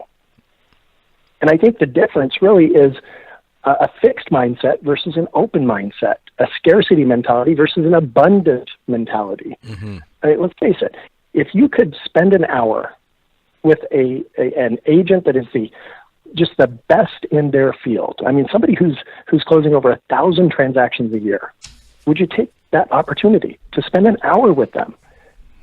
And I'm here to tell you, a lot of people, they won't. It's and crazy. I don't know what that is. Yeah, I don't know what it is either. They won't take the opportunity. I have a very good friend of mine, a guy named Jeff Cohn in Omaha, and he commonly does like 600 deals a year. A few years ago, I brought him on, and we were chatting, and he said, hey, anybody listening, you can come out for free, fly out to Omaha, shadow me for a day. Now, nobody took him up on it. Nobody. And now for that same thing, he charges $3,000 for a weekend, and people do it. And it is so crazy to me that people do not, don't. I don't know. I don't know what that is. But look, so going back to all those stats, right? Making more money, doing more deals. I think that when you can look at a brokerage overall, and there's three groups, right? You have the top 20% who are killing it. You have the middle 60% who are, they're holding their own, and then you have the bottom 20% taking up air, right? And the difference between the top 20% and the bottom 20% normally is one thing. The top 20% is getting some kind of coaching. And why do you think someone will not, the bottom 20% or even the middle 60%, Sean, why won't people open up their wallets and say, give me some help, like from somebody who's proven, who's done it? Well, I think there's really two forces that drive that inaction. Okay. The first is the need to look good. The second is the need to be right. Right. And if I need to go out and ask somebody for help, well, that's not in my makeup. It's not in my being. Therefore, I'm never going to do it. I know what to do. I know how to do it. Okay. I mean, when I was 20 years old and got into the real estate business, that's exactly how I felt. And guess what? I closed on average about $1,500 worth of revenue per month. That was it. And it wasn't until I became open and coachable, right? See, at 20 years old, man, you know everything, don't you? Of course. And when I got the results, I just said, okay, something's got to change here. You know, Einstein said it best, doing the same thing over and over, expecting different results is the definition of insanity, right? Well, I didn't think I was insane. So I just needed to open myself up, be coachable, listen to those that had been there and done that. Success leaves clues, right? So when I became coachable, my next year in the business, at just age 21, I made over $500,000. At age 22, I made over $1 million. I had my first $100,000 commission month at age 22. And it's because I was open. I was willing to learn from anybody and everybody. I became a sponge. And it's the people that are willing to become a sponge, submit to the process, do something, even if you don't believe it's going to work, yet somebody who's been there and done that has proven that it's worked, then take the chance. Bet on yourself. 100%. Yeah, you might not look good. You might not be right, yet the bottom line is you're stretching, you're growing. And once your mind is stretched, it'll never go back to its original form. I agree with you. And I think, Sean, let me run this by you. I think with people that you know, even you and your 20-year-old self, you may have understood at an intellectual level that you need help. But I think, especially in this industry, there is some difficulty in identifying where each of us need help. And here's what's unique about this industry and why I believe there's so much washout at, like, you know, a year and a half in. It's this. When a drywall guy, an electrician, whatever, an auto mechanic, most of those people start out as if you're a drywall guy, right? You start out moving the drywall from the truck into the house, and then you learn how to put it up and zip it in, and then put tape and texture. And once you master that process of, like, oh yeah, I can put up drywall, I know mechanically how to do the work, then at some point you go, you know what? I'm going to hang out my own I'm going to start my own company, Toby's Drywall, and now I have to, in a lot of ways, recreate myself or learn then how to run a business. Now, in real estate, what we're doing, what especially new people, for example, you know, what they're doing when they first start out, they're doing two things at once. They're learning how to do real estate, and they're learning how to be a business owner while, you know, trying to master sales, persuasion, and marketing. And I think most people just go, crap, I don't know, where do we need help, Sean? Right. Well, I think that there's really a couple of things. I think people tend to make it more complicated than it needs to be, first and foremost. Right. Okay. Let me share an example with you. I've got a quick riddle for everybody who's going to listen to this. And that is, what can you sit on, sleep on, and brush your teeth with? And the answer is, well, it's a chair, a bed, and a toothbrush. Yet most people, because of their neuro associations, that word riddle, think, oh, it's got to be complicated, right? Right. Yet, same thing with business. They hear the word business. Oh, it's business. It's got to be complicated. And that's not the case at all. In fact, these are the people who develop a 25-page business plan. Heck, it takes 2.5 hours to read it, let alone understand with clarity what to do once you're done reading it, right? I think if you have a business plan that is beyond 1 page in length, you're spreading yourself way too thin. Way too thin.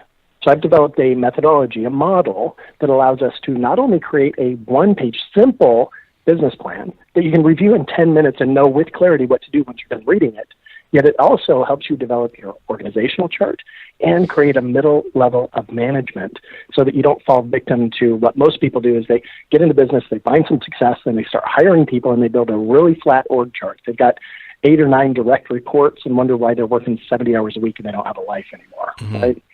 Rather, with this methodology, I call it the ETA, which traditionally stands for estimated time of arrival, right? Well, similar to that, the ETA in my world stands for expectation, targets, and actions. You outline one expectation. And I like that word so much better than goal, by the way. See, that word goal, my neuroassociations with that word make me think, oh man, I'm going to have to work really hard to achieve that. Or I might not do that, right? And it almost creates a negativity within me, which becomes my programming, leads to my thoughts, impacts my feelings, leads to the actions I take, and produces a result, right? So rather than the word goal, I prefer the word expectation. Totally different energy around that word, meaning I just expect myself to accomplish that. Mm-hmm.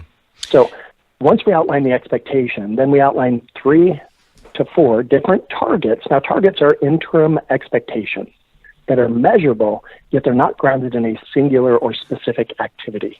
So, for example, in a real estate agent's world, target 1 would be around number of listings closed. And again, we can't manage what we don't measure, so it's got to be measurable. And let's say I wanted to close 50 listings. Okay, well, what are 3 to 5 actions that you can take on a repetitive basis that will yield at least 50 closed listings? How many for sale by owners are you going to call? How many expired listings are you going to call? How many times are you going to contact your database? Is it once a quarter? Fantastic. Let's take 2 letters of the alphabet and call just those 2 letters that week. So if your name begins with A or B, I'm going to call you this week. If it's C or D, I'm going to call you next week. And because there's 26 letters in the alphabet, 52 weeks in the year, well, that means I will contact everybody in my database once per quarter, right? Mm-hmm. I mean, just simple systems, simple methodologies.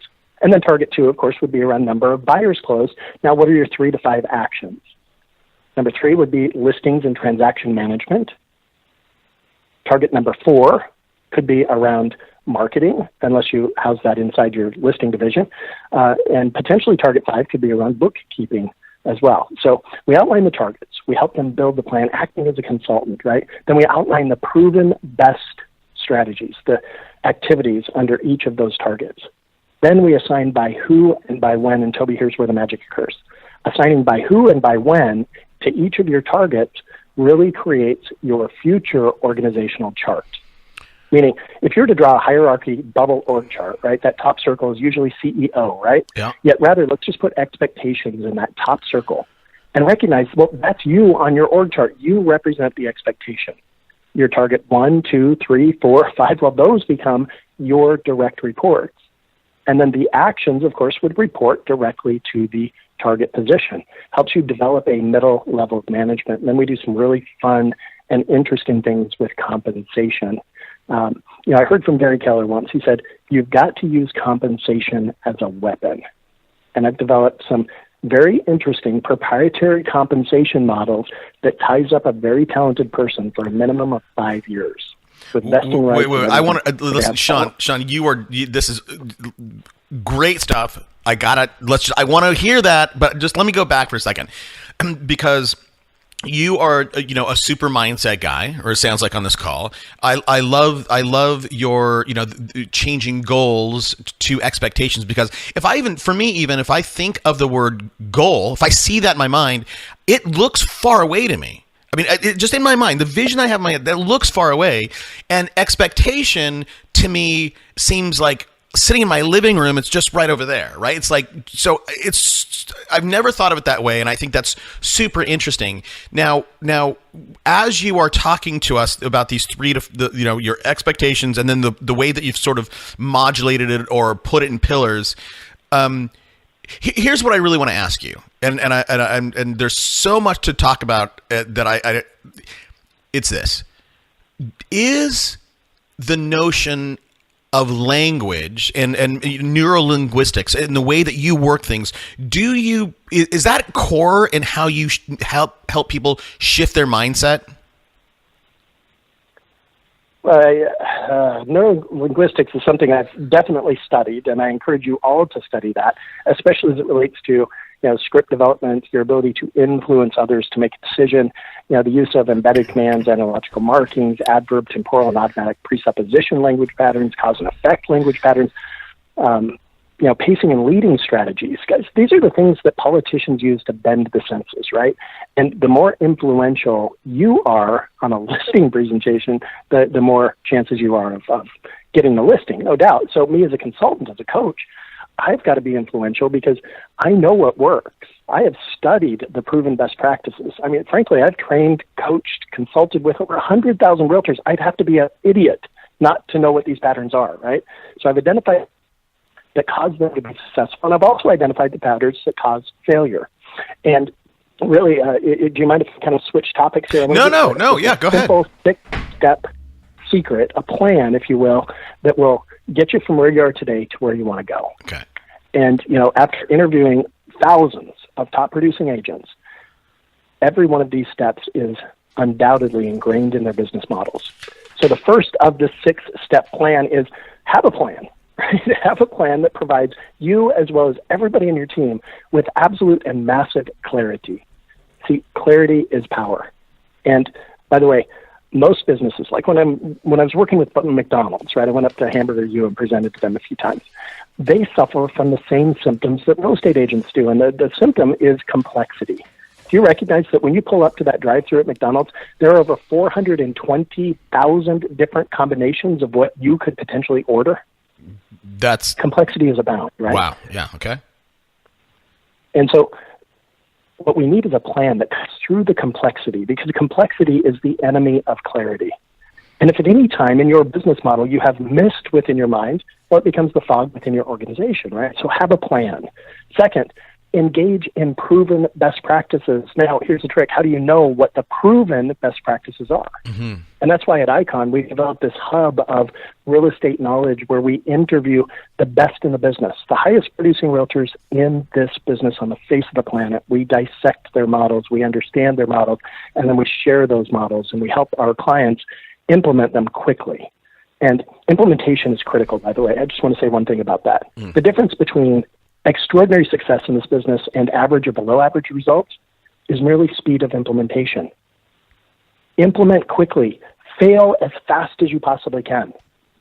And then ultimately you'll identify the next step in the trend line so that you can remain relevant in today's world.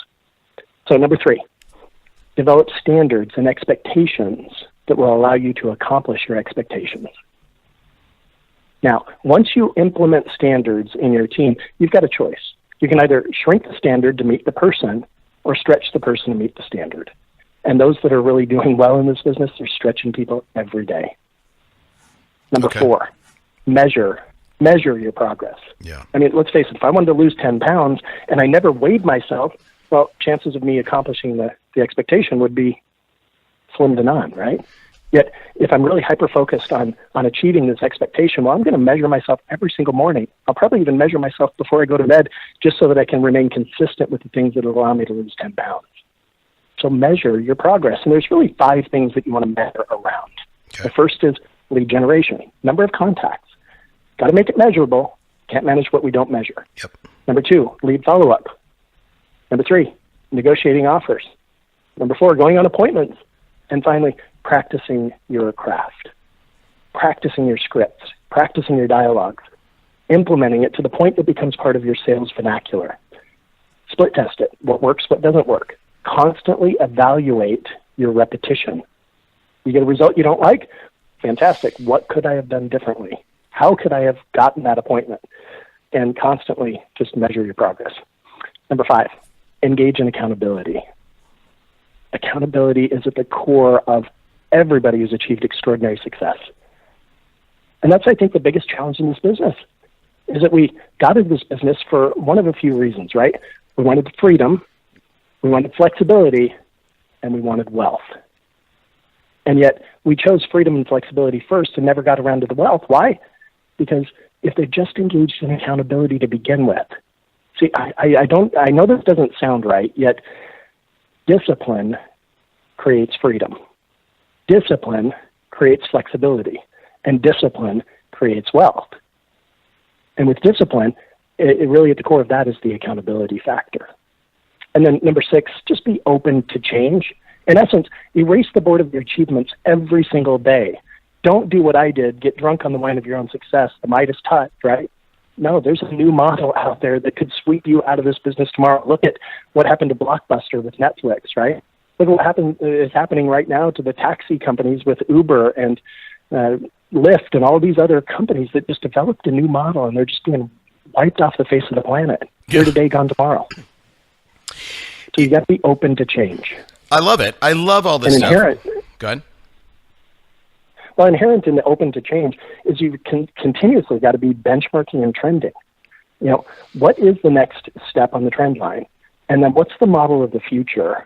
Because, this industry is at risk, just like every other industry, because of the digital revolution, right? I mean, models are changing every single day. And if we're not adapting, if we're not open to change, then, we too could become extinct.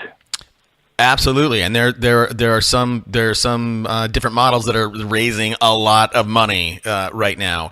People. This is the last, I think, industry that has not been displaced by technology yet. But anyhow, so let me ask you this. So if I go back, right, I live in expectation, and I look at what do I expect, right, at a high level, 50 listings. Okay, what are the 3 to 5 things I need to do to get there, to get to my expectations? And then if I look at your 6-step plan, I think the challenge that a lot of people would have is they are, and you might disagree with this, but they're not realistic about where they are, right? Because when you outline the 3 to 5 things I have to do to get 50 listings, and then you outline the 6 things I need to my 6-step plan, the way that you weight those, where you spend your energy is way different for somebody doing 20 deals or 30 deals versus a mature, that's a startup, versus a mature business doing 100 to 300 deals. And I think again, understanding how to, and I guess is where a coach comes in, right? To help people go, okay, yeah, weight your activities in this fashion. Is there a third model that sits on top of this that helps people assign an appropriate amount of energy or time or capital to each of these pillars or segments? I think just recognizing first and foremost that your monthly targets in the annual expectation, and then your weekly activities must be grounded in the monthly expectations. So first off, the plan needs to provide clarity. Remember, on each of those points, we assign by who and by when. So anything that, we're in the month of April right now, anything that is on my plan that needs to be accomplished in the month of April, well, I'm going to outline that as a monthly target. Then I'm going to outline, well, what's everything I could do to accomplish that, recognizing that I could generate maybe 20 things I could do, right? And then I'm going to apply Pareto's principle, the 80-20 rule. Out of those 20 things, what's the top 20%? 20% activities that will yield at least 80% of my results. Rather than working at kind of a to-do list, let's work a success list, right? And then based on that success list, let's just say that there's 4 things that I need to do to accomplish one of my monthly expectations. Well, then I would establish priority. And then I would assign the highest priority item to like week number 1, the second priority to week 2, and third into 3 and 4 and 4, right? And then once I've done that with every one of my monthly expectations, then I've got my weekly activities that are grounded in my monthly expectations, which are grounded in my annual expectation, right? So then it's a matter of just merely time blocking the activity and remaining focused during my time block sessions. So once I've got my list week by week together, then I say, okay, number 1 on my list, based on past experience and maybe input from others, how long does that take me to accomplish that? And let's say it's 10 hours. Well, then I could just merely time block 2 hours a day, 5 days a week, that week in order to accomplish that. And then once I've done that with every one of my weekly activities, I've now built a schedule. Activities and my monthly expectations, which go toward the accomplishment of my annual expectation. And then once I've got that schedule, though, here's the trick. You got to treat it like your high school schedule. Right? First day of high school, you go to the administrator's office. They give you your schedule. You know you need to be in room 1A at 8 a.m. before the bell rings, right? And you're going to sit down and you're going to study that subject for 1 hour. And then the bell rings. You got a few minutes to collect your things, and you got to be down the hall to room 2C before the bell rings, and you're going to study that subject for 1 hour. So we've been conditioned to time block. Yeah. Sean? Ooh, you just popped out, Sean. Go ahead. Sorry, buddy. I lost audio for a second. So you're right, and we have to start wrapping up. You are clearly a bright guy. You're Pareto principle, and that's even though we all know 80-20, but you are, not only do you know it, but you know how to practically implement it, right? You early when we talked about NLP, you started bringing up embedded commands. I had Ross Jeffries, who's the king of this stuff, on not too long ago. How Sean, where did you get this knowledge, this education that you have? How did you develop it at a relatively young age? Yeah, frankly, it was not on purpose. It was just merely the openness, the willingness to do things differently, to become that sponge. So it wasn't done intentionally until I was probably late 30s, where I became intentional and actually built out a growth plan and said, okay, in January, I'm going to attend this conference. I'm going to read this book. I'm going to listen to this audio. I'm going to watch this podcast, or listen to this podcast rather.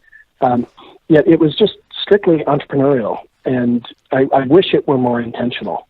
I would be in a totally different place today than I am if it were intentional. Were you prior to you being intentional, were you one of those folks who didn't write down your goals? This is what I really want to ask you, Sean. Have you been plagued? That's a bad word. Have you not achieved what you could have achieved because you set your goals lower than you could have, right? This goes back to stretching the goals or stretching you. So I'll stop talking. Right. Well, I've always been a big thinker. Now, there's a term out there called hyperbolic discounting, and you referenced this. Like when I set a goal, it feels so far away, right? So hyperbolic discounting, in essence, when you boil it down, means that people generally underestimate what they can accomplish over a 5-year period and overestimate what they can accomplish in a single year. Yes. So my input to you is your audio, Sean. You're breaking up. You were just about to drop it. I'm sure you're going to come back online. Sean, I hate when this happens. Kokoska.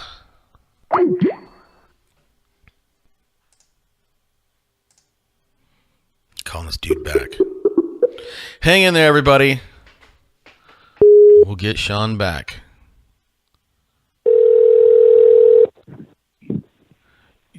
Sean, you were literally just about to drop a nugget of wisdom. Hyperbolic discounting, right? People overestimate 5 years, underestimate 1 year. You go. All right. So there's this term hyperbolic discounting. It means that people generally underestimate what they can accomplish in, say, a 5-year period, a longer term kind of period, and they overestimate what they can accomplish in a single year. So my input to you, my advice to you would be think as big as you possibly can long term, yet then start as small as you can short term. So gain clarity around that vision 5 years down the road. Like I explain it like this all the time. If you took your left arm and you extend it all the way to the left, and your left hand represents, well, here's where I'm at today. Let's get real about that. Let's get right about it and recognize that wherever that is, I mean, it could be on the verge of bankruptcy. That's okay, because wherever you're at today, it has no bearing on where you're going to be 3 months, 6 months down the road with a more appropriate action, right? So Let's get real about it. No judgment around that. Take your right arm, extend it all the way out, and your right hand represents, well, here's where I desire to be, say, 5 years down the road. Now, with both your hands out in the air, one to the left, one to the right, we recognize that the shortest distance between those 2 points is a straight line. Yet, here's the challenge. Most people don't work life in a straight line. In essence, they make the next logical decision, right? And then the next logical decision, and the next logical decision, right? And they're always short-sighted in that vision. And that next logical decision, it might be really fun, it might be kind of lucrative, yet it might actually pull you further away from that long-term vision. So thinking big, gain clarity around that long-term vision, and then reverse engineer it. Identify your benchmarks. Where do I need to be in 3 years? Where do I need to be in a year? How about the next 6 months, the next quarter, the next month, the next week, finally today? Mm-hmm. What can I do today that's going to kind of create that trajectory, that path? Reverse engineering that, I think, is critical, creating that vision, right? And most people don't have a vision for 5 years down the road. And even scripturally, it speaks to vision and the lack thereof, right? Absolutely. The lack of a vision, the people will perish, right? So create the vision for your life. And I hear a little bit, I love it, man. I love it. And I hear a little bit of Gary Keller's The One Thing in there. And this is how I hear it. And that I read that book 3 years ago or when it first came out. And in a lot of ways, how I run my day today is based on that, right? I don't have a to-do list of 20 things. I have a weekly to-do list of 20 things, but my daily to-do list, I literally put one thing. I put three things. What's the highest best use thing that I can do right now? I put one thing on my calendar at 8:30 a.m. and I time block 45 minutes, and that's all I do. And I can tell you, making those deliberate one-time strides, I get way farther in a 1 week period. I get way farther down the road than having those 20 things that I will typically take the easy. I'll knock off the easiest thing first, and then when I do, sometimes I'll revert to that, and then I get to the end of my day. I'm like, what? I didn't do anything today. I was busy. I didn't get to do it. So right. Anyhow.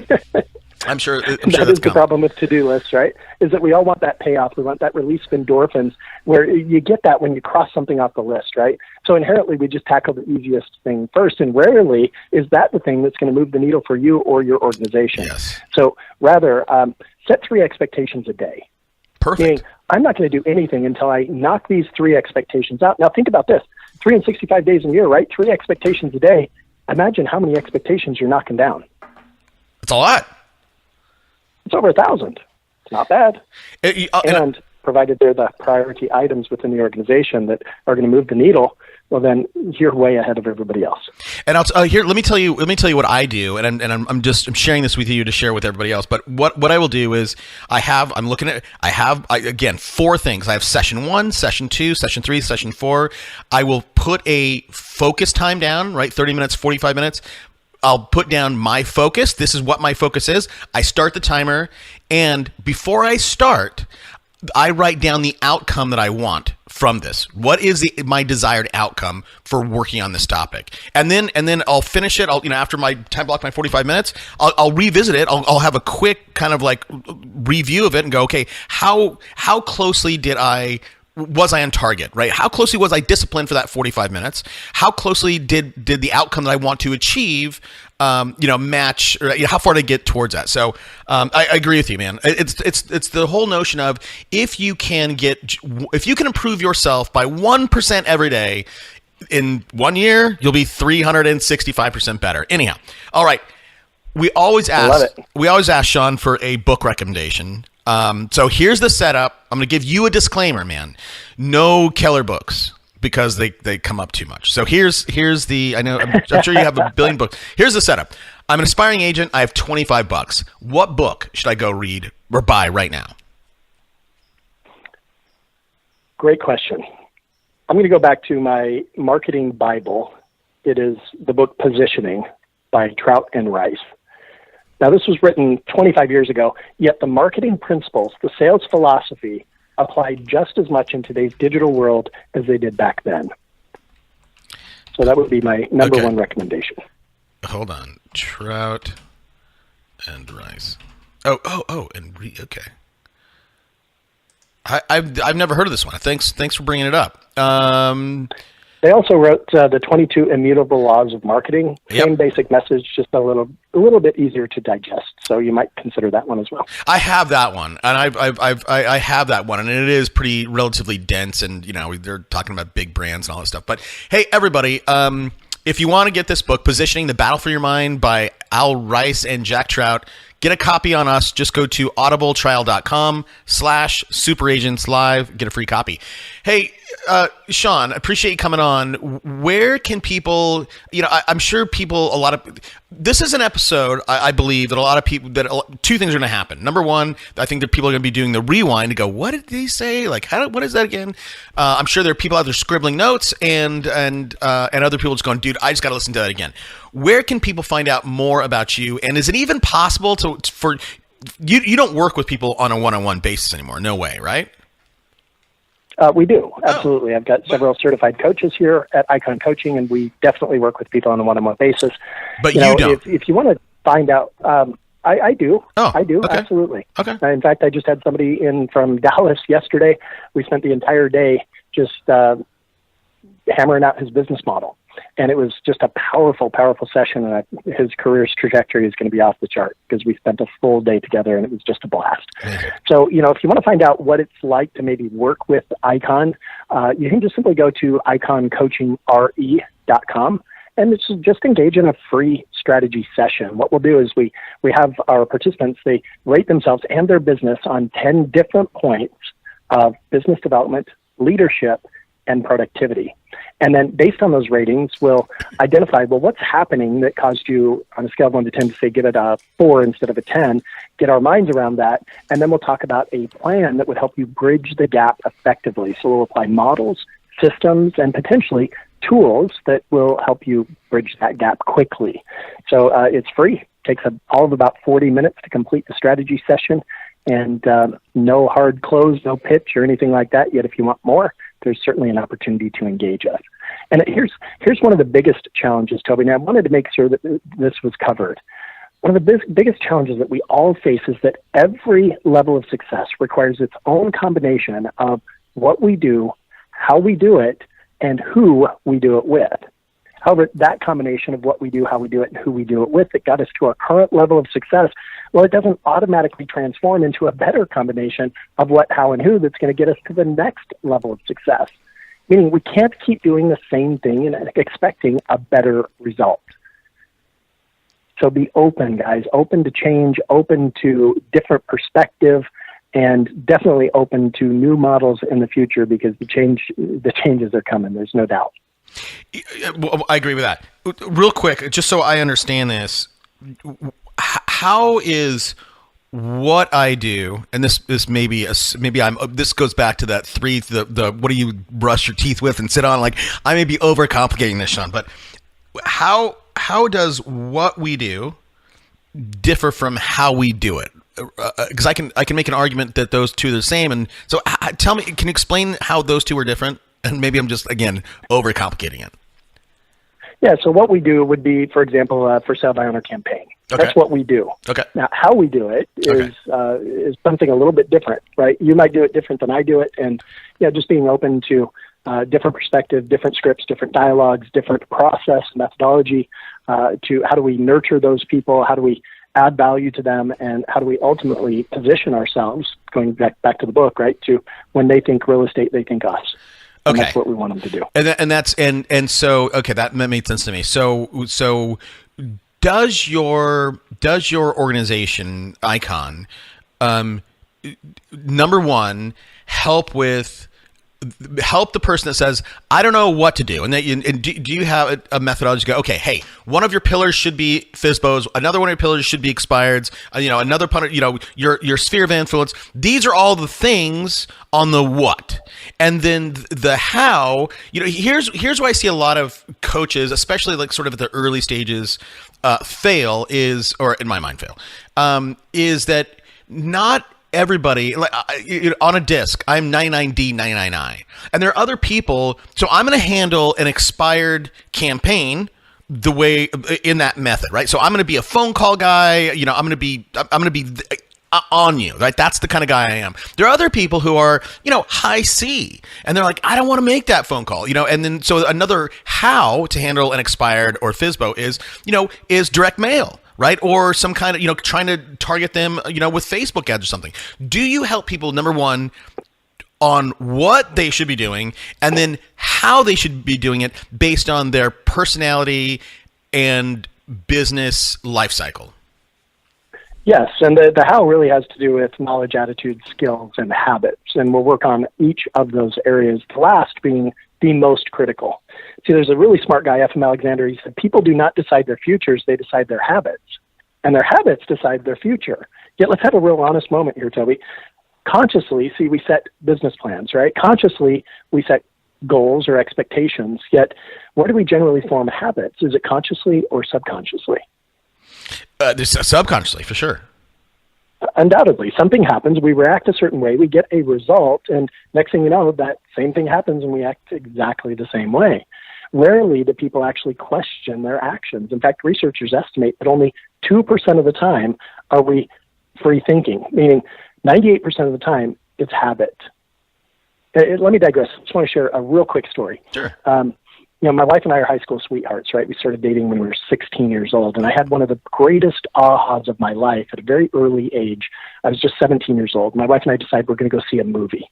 We invited her older sister and her sister's new boyfriend, hadn't met this guy yet, and yet we pull up to pick them up, and here comes this dude out of the house, Toby, and I got to tell you, this guy is built, man. He's got muscles on muscles, right? Biceps the size of my thighs, and I'm 17 years old. I want to look like this dude, right? So, I get to know him a little bit. His name's Paul. I said, "Hey, Paul, how often do you go to the gym, man?" He said, "Oh, every day." I said, "Okay.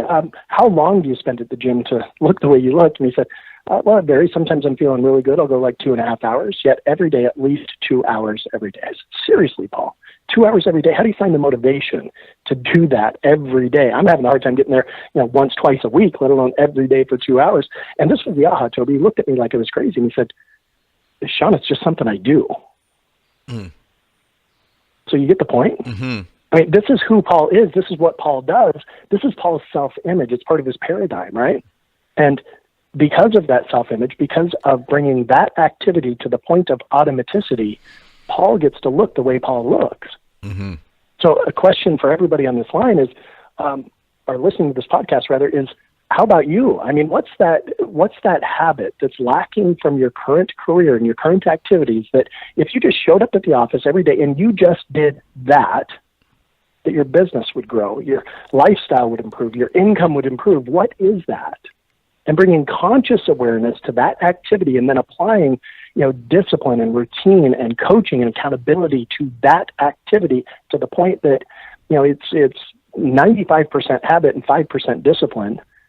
In essence, to the point of automaticity, where this is who you are, this is what you do, it's just your expectation of yourself, then your business will improve. Your life will improve. The number of people you get to help, that number goes up, right? So bringing conscious awareness to the habits of this business is a critical aspect. And that is such golden. We may when we cut this up, that is so good that I may put that in the pre-roll just so people know. And I agree with you. And I think I think when it comes to habits, I'm sure you've read The Power of Habit by Charles Duhigg. And I think everybody should go. If you are listening to Sean and you believe that, and you think that one habit to where it gets to the level of automaticity, read that book, Charles Duhigg, Power of Habit. Hey, man, Sean, I appreciate it, buddy. Everybody, go check out Icon Coaching. If you've liked this episode, reach out to. Are you on Twitter, Sean? I am. Icon Coaching on Twitter, Facebook, Icon Coaching. And obviously my personal page, you can reach out to me there as well on Facebook. It's Sean, S-H-O-N, which is the correct way to spell Sean, by the way. Kokoska, K-O-K-O-S-Z-K-A. Feel free to reach out to me. Awesome, man. Whatever. I'm just here to add value and help. Everybody go hit him up. All right, Sean. Thanks, man. Appreciate it, buddy. Great job, Toby. Fun interview. Let's go. Yeah. For those of you that want to know what we're all about, it's like this, y'all. This is 10% luck, 20% skill, 15% concentrated power of will. Do you know the best way to double your business? Radio. Radio is hands down the best, fastest, and easiest way to double, triple, even quadruple your business. Real Estate Radio Experts is a full-service agency that caters specifically to real estate agents. We do it all, from identifying the right station and demographics, to negotiating spot rates and schedule, to writing the copy. All you do is answer the phone, go on appointments. Stop killing yourself with cold calling. Stop wasting your money on those mailers that don't work. If you want to increase your profits and value of your business instantly, literally overnight, you can do it with one email. Go to realestateradioexperts.com, fill out the getting started sheet, and let's see if you're a good fit. You can also go to Super Agents Live and just click the Dominate with Radio tab if you want more information. I think we have a couple of videos there. Today's episode is brought to you by copyandsend.com. Gary Keller once told me that an agent's database is the most valuable spoke in their business, but most agents are doing nothing with their databases. And when I ask agents if they're mining their database with just email marketing, they 99% of the time say no. When I ask why, they almost always say, I'm not a writer, or I don't know what to say. So look, we knew we had to solve this problem. 8 months ago, we put our copywriters on this issue. And now they've produced a library of over 300 email templates. We've made this super easy. You find a piece of content or topic you like, copy it, and send it to your database. For only $12 a month, your copywriting problems are over. You'll never have an excuse not to mine your database. And regardless of the size of your list, your database, I guarantee over the course of the year, there are deals in there. Don't lose another deal because you weren't emailing your list. This is a very small investment that will yield tremendous results. Look, even if you only got one deal this year, that's a 600% return on investment. To make this, I want to make this a no-brainer for everybody out there. Sign up for Copy and Send. Try it out for 30 days. And if you are not 100% thrilled, we will refund you every penny. No questions asked. You can't afford not to do this. And if you are in the early stages of growing your list, go to the site copyandsend.com. We have an article showing you 25 ways to quickly and easily start building your list today. Copy and Send. Start mining your list today.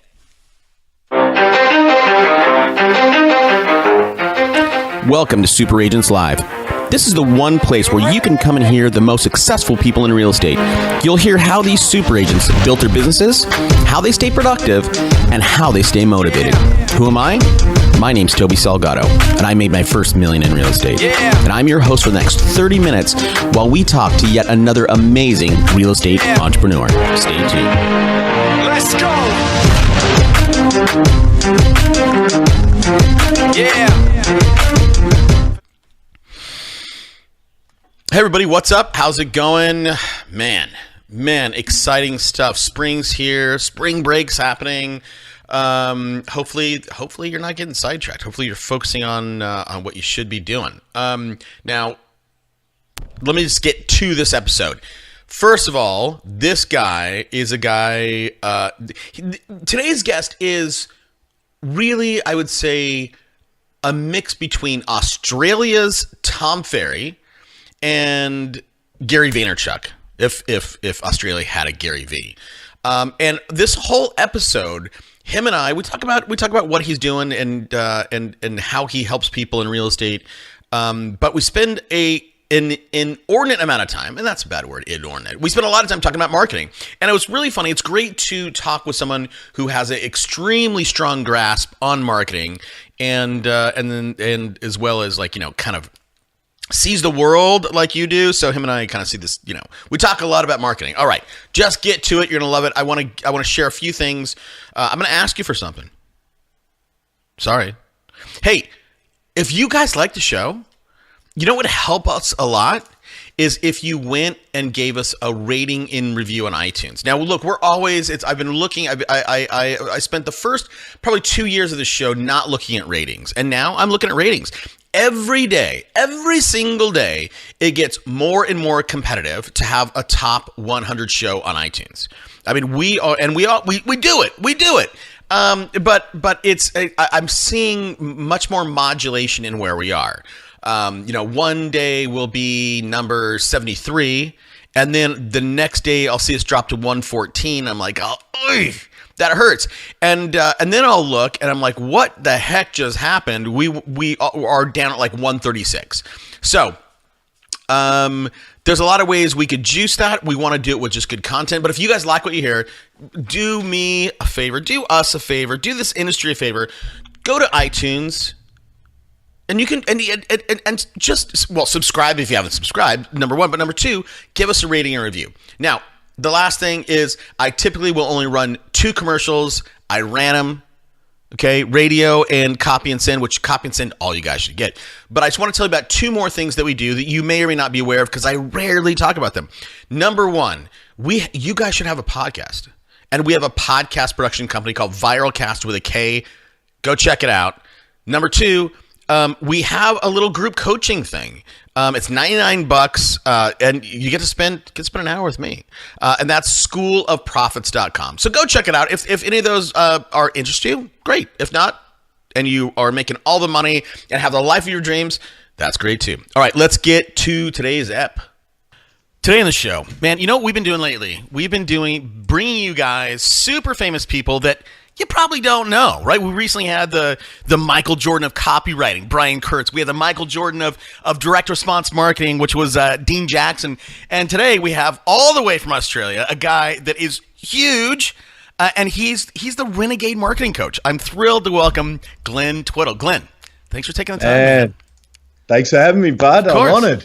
Yeah. Well, it's funny. So you popped up on my radar about a year ago, and we know a few people in common. And I'm seeing you do all this unique stuff. Like you're on stage with Schwarzenegger, and I was like, and the people that we kind of know in common, I'm like, dude, is this guy for real? Like, who is this guy? So before we get to what you're doing right now, like take a minute, Glenn, and share with the audience a little bit about who you are individually, who you are personally. Yeah, well, I guess I was the guy who got into real estate by accident because a mate of mine, I was a musician, right? I was a gigging guitar player. I used to play in pubs, what we call pubs, so bars and stuff, and I'd play Copperhead Road and all these old classic rock songs or whatever. But during the week, I would do nothing. Right. And my mate said, what do you do during the week, man? I said, oh, nothing. I kind of watch Oprah. I should be practicing my art as a musician, but I don't. So he said, well, come and have a look at this real estate thing. So anyway, I got into real estate as kind of like a hobby. But the only method I was taught to attract business was cold calling. Right. So we had this script. I made thousands of calls. And whilst we were number one, I got pretty good. Right. We were number one in our area by a country mile, but it was killing my soul. I just could not do do you want an appraisal and all that shit? And I couldn't do it. And, because it was hard for me because as a musician, I was liked. I was the life of the party. I was respected. And then I'd get to work on a Monday. I'm still the same dude, and yet I'm hated. Right? By 97 people out of 100, I'm hated. Yeah. And I literally couldn't do it, just no matter what they paid. So I went on this search, and it took me to America. I learned from everyone all over the world, all over Australia, all over America, to find out, right, if I call 100 people and 97 of me tell me to, let's just say, go away, because I don't know if we're rated G or rated X. Yeah, we're clean. We're clean. We're clean. Yeah. So I was told to, let's say, go away in various colloquialisms. And by 97 out of 100 people. So my mission was, how do I get those 3 people that were going to say maybe to me out of 100 to call me without me having to deal with the 97 people telling me to get lost? And so that took me on a search to figure out how to become a standout marketing guy so those people would call me. It took me years. It took me hundreds of thousands of dollars, and I traversed the world to figure out this stuff, man. So hold on, Dean. Dean. I was thinking Dean Jackson. Dean Jackson. You confused me. That's good. Yeah, That's an honor. Yeah, Dean's a good guy. So Glenn. So going back, you're in a band, right? And when you book a gig in a bar or a club or whatever, right? A lot of times those guys are like, hey, if you want to play here, you got to bring fans, right? You got to bring people to come and buy a ticket or buy some drinks. So in a lot of ways, I have to think that some of that, your marketing chops, you learned the hard way, right? Getting your friends and family, much like real estate. Hey, come see my show. Yeah, perhaps. I never thought of it that way because I never knew marketing when I was a muso. In fact, just like many real estate agents make the mistake, so did I as a muso, in that I thought just because I could play Copperhead Road that was enough, just being adequate at my craft. So maybe I asked a few friends and stuff, but I certainly did. I mean, I'd imagine now that I know how to market, how to get attention, I mean, literally – I could have a top 10 single, because when we were a musician, I was the one rejection I got from a record company that I applied with our album that we recorded to one record company and got one rejection. And I thought, oh, well, I guess we can't be rock stars. So we're done. It's funny that I wish I knew how to be a marketer when I was a muso, because I'd have murdered the game. Would have been awesome. Yeah. Well, I mean, look, everything, it's interesting because, everything is about attention, right? I mean, I commonly say in this market, in this economy, in this world, that exposure is really the new social capital.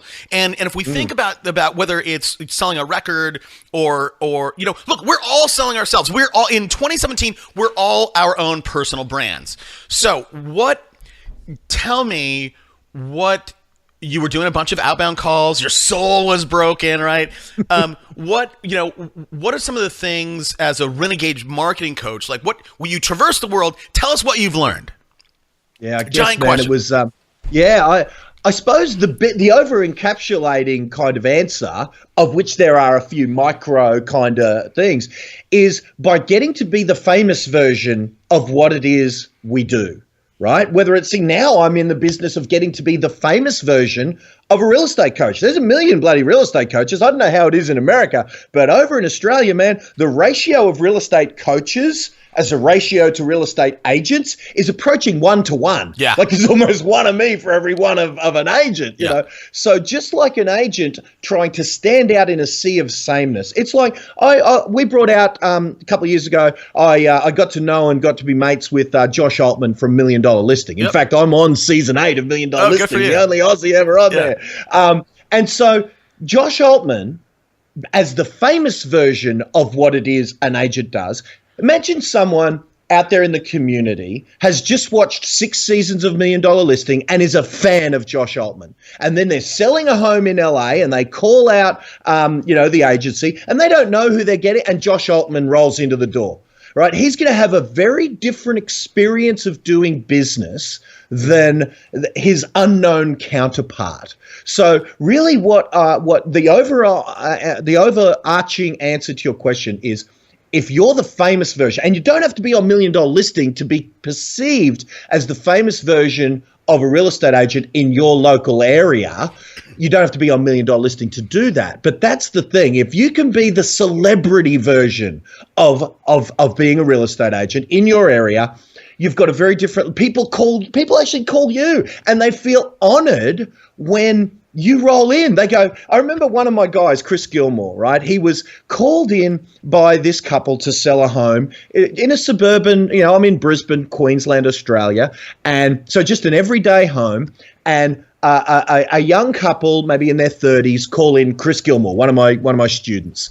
And the parents came in the middle of the listing presentation and started putting Chris through the typical real estate ringer. Right? I don't know if that phrase translates, but they start saying, you need to this, and they start trying to dictate terms. And the wife of this young couple who Chris is selling the house for, or going to be, says to the parents, Mum, shut the hell up. Do you know who this is? That's Chris Gilmore. He's the guy who was on stage with Richard Branson, hangs out with Arnold, all the things that make up the celebrity.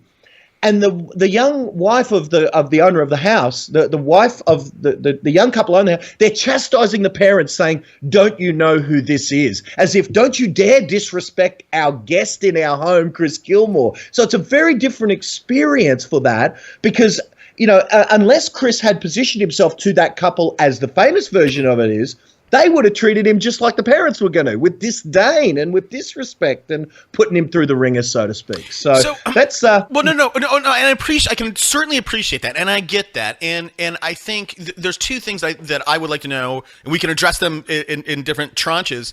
That I'm sure that people listening to this, Glenn, that want to know is, one, how do you become that celebrity? But two, is Kim Kardashian celebrity, right? She's famous for being famous. So let's say that you or me or Glenn is famous for being famous. Is that notion of celebrity or famous for being famous, does that trump or outdo the brand that you could build and cultivate for yourself as the expert? Because really, it was not necessarily the celebrity that young couple was, I think, reacting to with Glenn. It was like, hey, this guy's a pro. Michael Jordan just walked in, right? Don't start asking him, or saying he doesn't have the right shoes on or whatever. So address the second part, and then we'll go back to the first part.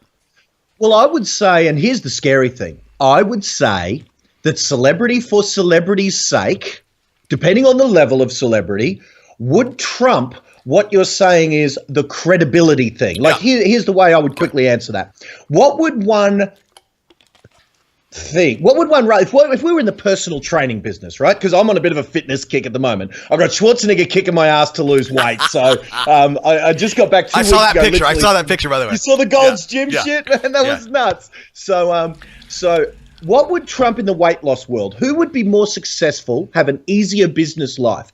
The credible expert, the one who's got 6 degrees from Harvard, the one who knows everything about the human anatomy. He literally knows how to lose weight in every way. He's got every degree. He's a doctor. He's an advanced medical doctor. He is a bio, whatever. He knows the lot. Or someone who's got, I'm dating myself. Tim Ferriss. Or somebody like Tim Ferriss. Well, no, but Tim Ferriss is very credible because he has done so much research. You're right. Okay. I mean, a personal trainer who's got a supermodel's arm saying that's my, you know what I mean? Yeah. If that famous person, just because he's got the celebrity endorsement, that's going to be a far more wealthy and successful personal trainer than the one who credibly deserves to be. It's like every bloody psychoanalyst in the world is mad at Dr. Phil because, let's face it, he's a bigger boned lad. He's kind of my size or bigger, and he's got a weight loss book. So they're all mad at him because he just says, well, how's that working for you? And so they, in their own mind, possibly realistically, may be better psychoanalysts than Dr. Phil. But Dr. Phil's the one who's getting the big bucks because he's the famous version of what it is. So what I would say is fame and celebrity will trump you're deserving to be famous and being a pro and all that, but here's the kicker. Okay. If you're both, if you're the celebrity expert if you're the celebrity who is also a beast and awesome and a pro and skilled and all of that, well, that's the trump card when you murder the game like a Trainer Bob or a Jillian Michaels in the weight loss world, like an Arnold Schwarzenegger. Imagine if Arnold Schwarzenegger took applicants for personal trainers. He'd murder the game because he's got credibility that he knows what he's talking about, and he's rock star insane famous. So okay, you made the point. I would have. I'm a believer. I'm a believer, Glenn. I believe that. All right. So let's talk about how we do that on a hyper local basis, right? Because there's no reason if I'm in San Diego, there's no reason that I need to be looking for fame in LA or Boston. I need local. So how do we do this on a local basis? Yeah, that's well, man, we got time. I don't even, if we got time, let's go. We got time because I reverse engineered kind of the answer to that question because that's in fact that was encompassing the. I added it up, man. And you mentioned Tim Ferriss before. Every personal development. I'm wearing an Eric Thomas T-shirt. No alarm clock need. I go. You see, this is the result like of my Ty search. Lopez back there. And by the way, I wish I don't record video. This all I do is audio, but I wish I could record this. Understood. So because I met Ty. Ty was at Arnold Schwarzenegger's house last year for a party, and I got to hang out. I don't know. Ty. So Ty's one of those guys that is somehow got famous for being. I don't even know. I know who. True. Yeah, I don't know how. I tell you how he did it. I can tell you. It was finding a media where he could afford to break even on a YouTube video ad. So it's called self-liquidating lead generation, meaning he could afford to go. He did the impossible. He found a video that could cover the cost anywhere of running a video. It'd drive to a monetization opt-in, a very small, low cost, and he could break even. So what he did is he went all in and scaled, and he just spent millions and millions. But every million that he'd spend on advertising would cover its cost and make another million. So he'd spend another million. That was it, all in globally on YouTube using YouTube ads. One media, he went all in. So good on him for giving it a nudge. For giving it a go, yeah. I mean that's a Russell Brunson thing, right? The person who can spend the most money will win. In terms of absolutely. And if you can self-liquidate without it dipping into your coffers, man, that's free. Any media that pays for itself, go all in. It's like that recent event I did with Schwarzenegger where I had literally the world's biggest, at least certainly Australia's, and then headlined by Arnold Schwarzenegger. Man, it didn't make me a dime, right? But I broke even and I got millions worth of publicity out of it, you know? So same principle. Okay. But you asked the questions, let's break even. I reverse engineered how at a local level. Wait, hold on. Let me, I want to get back to that, but because I think it's important. But so address that for me real quick. This notion, because I believe that. I believe that, I just got off, I literally spent an hour on a different call because we have an ad. We put people on radio. We put people on television. That's what we do. That's how we monetize the show. And I just got off the phone with a guy and in Atlanta, big market, and I said, dude, I won't say the number he's going to spend, but he's like, he's like, I'm nervous about this. And I said, look, how many deals do you have to do to break even? And he goes, 1. And I go, there's no way that you're not going to at least break even. And he's like, well, if I spend that kind of money, I want to do more than that. Now, in my mind, I'm going, you're insane. Like, just because this particular station, just to put this into perspective, there's a 4-hour demo on a weekly basis. There's 1.4 million people listening to that station. 1.4. And I'm like, dude, if you break even, you're crazy because you get one. There's 1.399 million people listening. Like, let it run, dude. So this is a scarcity mindset. This certainly worked for Ty, and it just worked for you and your event. What is it? And you're a big coach, Glenn. What is it where people have this weird mindset around breaking even and recognizing that halo effect, that multiplier effect that kind of medium gives you? Like, what is that? How do you? Well, I get, man. Here's the thing, bud. I'm just sitting here listening to you going. Because we resonate and we get it, you and I could talk with each other till the cows come home because we're both singing from the same religion, so to speak. Sure. Because if I break even on an ad, like even I'm sitting there go 1.4 million. Man, can you just quickly tell me what that station is? Because I might run an ad. I'm not even in that market. And when there are eyeballs, as you said at the start of this call, we are all fighting for attention. It's like when I give my guys advice that they should put, I don't know if you guys are legally allowed to do this, but open house directional signs, right? So we get them branded up, we get their face on them, we get their branding on them, right? And I tell them as many as you're, because it changes from council to council, how many they can put out. And for some of the guys that aren't limited by number, they're only limited by the number that they can physically put out. I tell my guys, put out as many as you can. Put out 200 if you like. Point them everywhere on every major arterial road there is. And it's not for the one person out of the 10,000 cars that drive past that in a given day. It's not for the one person who actually needs to be directed to the open house. It's for the 9,999 that drive past that and see your face at some level. And then it's another layer in the branding, you know. So when I can, like you just sort of alluded to, if I can do a marketing media or with my coaching students, man, I would be sitting there saying enthusiastically to your guy, if you can break even on a marketing piece, a marketing media, and only give your manual labor as kind of the cost, because your man's still got to do, if he gets one deal, little bit of manual labor, and he's break even on 1.4 million as it, man, that's the, I tell you, that mentality. You ask the question why. Well, I don't know why, but I'll tell you what the result of that is. The result of that thinking is why there's 200 real estate agents in every area who are struggling, who are not succeeding, and there's the one real estate agent in any given demographic, in any given area, that accepts that principle that you just accepted and will go all in on a media to 1.4 million, because anyone who'll do that on the 1.4 million isn't going to do it just once. They're going to do it in the radio. They're going to do it on television, magazines. They're going to go all in on their Facebook, so they're absolutely dominating the news feeds of their consumers, their Facebook feeds, and they're going to be what I call omnipresent in the worlds of their consumers locally by just every media that there is. You know, for me and my business, and then I translate that attitude to my students, if a real estate agent has an eyeball on a media, I still do fax broadcast, man. Like if they're there sitting there faxing, there is an ad for my freaking event in their fax machine. Why? Because about a third of real estate agents still have an active fax machine here in Australia. So, man, if a third of them have got a fax machine, they're going to get a fax from me. They're going to get voice broadcasts, SMS, Facebook, online, offline, direct mail. If their eyes are somewhere, I'm going to be there, and I teach them to do the same thing for their communities. Okay, look, I love it, and again, we are speaking the same religion, so I get it, you get it. Here's what some people are right. Everybody's got excuses, right? Everybody's got their own excuses for why they're not succeeding, and their excuses are their own. That's their own perspective, viewpoint on the world. But here's the excuse that a lot of people hearing us talk right now is thinking. They're like, that sounds great, Glenn, but geez, I don't have all that cash. I don't have the money to do this, that, and the other thing. So again, let's go back to the original question of where does someone start if they're not sitting on a pile of dough? in order to build up that hyper local sense of celebrity? Yeah.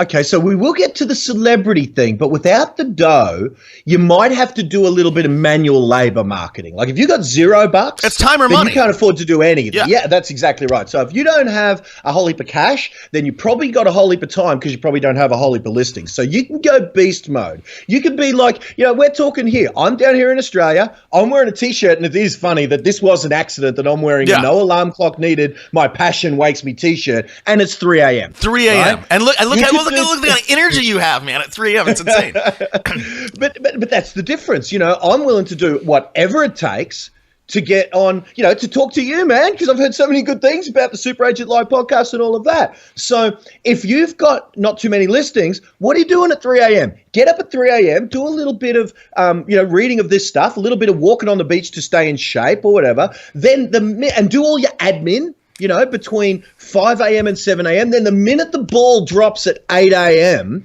and it's appropriate to be talking to a human being, be talking to a human being about the prospect of, do you know anyone? Are you selling? And you'd ask it in more clever ways with better dialogue than that. But you talk to human beings between 8 a.m. and 8 p.m.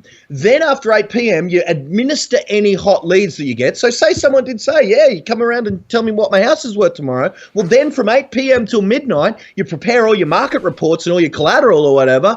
And then you go to sleep for 4 hours and you get up again, So if you haven't got the money, you can put some sweat equity into prospecting, the thing that was killing my soul. Yep. But then as soon as you get a bit of cash, you don't have to go all in on radio, TV, and some of that expensive media. You can just drop 1,000 flyers to your little farm patch area, however you might want to describe your, they call them BDAs here, business development area, but your collection of 1,000, 2,000 homes that is your hyper local thing. You can start with something in the letterbox, but not something boring as rubbish like every real estate agent would give. You give something that's designed to stand out and get attention. So the no cash thing is no excuse because Ty Lopez didn't have cash. I know we've used Ty, and some of your guys, we've already lost them because they don't like Ty, but let's take it for what it is. Yeah. If when I started, I didn't have cash, but what I did was here's how I got to be thousands of people headlining and working out at Gold's Gym with my childhood hero of Arnold Schwarzenegger, my adult hero of Richard Branson, my marketing hero of Gary Vaynerchuk. I spent half a day at VaynerMedia, and I brought Gary out to Australia. All my heroes, how do I get to hang out with them? Here was the secret. I didn't have any money, so I literally begged to get 20 or 30 of my mate real estate agents that I sort of half knew. I begged 20 or 30 of them to come to my first event. Just begging. There's my technique. There's my marketing meeting. The begging technique. But then from that, I made $10,000 odd, right? They bought a program, whatever, and I made 10 grand. So with that 10 grand, I invested that immediately.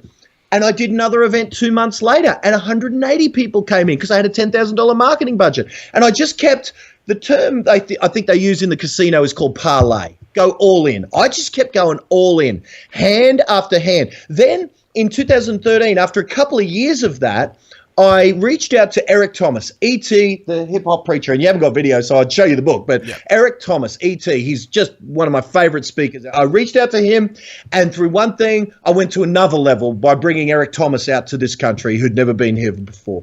Then Eric asked me this question, man. He said, what would your goals be if you couldn't fail? Right? And I was okay, with that as the safety net caveat, well, it'd be have Arnold Schwarzenegger headline at one of my events if I couldn't fail. Now, let's get back to the real world. Oh, no, we're going to stay here. Let's not worry about the real world.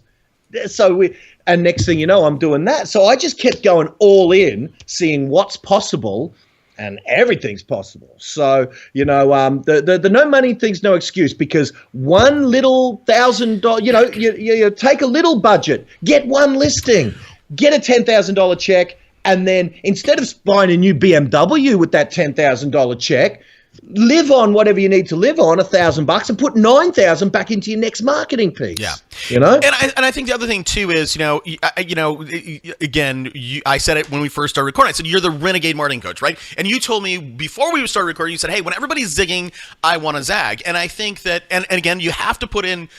Tony Robbins still puts in sweat equity. You know what I mean? Like he still does it. He doesn't have to anymore, but he does.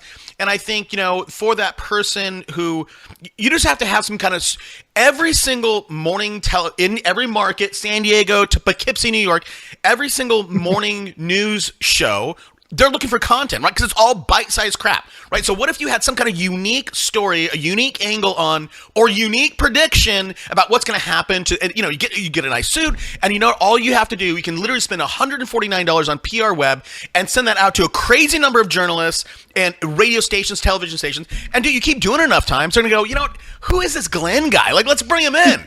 And then you get on air, and all of a sudden CBS has you on air, and NBC's like, we got to get that Glenn guy because he was pretty good on CBS. So, I think there's a lot of ways to hack the system. And again, you mentioned this earlier, Glenn. I think too many this is such a strange industry because it's all follow the leader. They're like, oh, that guy's doing it. It's safe. I better do that. And I think what Eric Thomas did for you is, he actually did some coaching. He's like, forget if it's possible or not possible. Let's just explore this. And once you can kind of position that in your mind, right, then you can start make it a reality. Boom, boom, boom. So, I just made it say I didn't even have a question. Like what do you agree with that or no? Oh, for sure, man. And it was a scary question. And when you say we all follow the leader, here's the harsh reality, at least here in Australia, and I suspect it's true over there.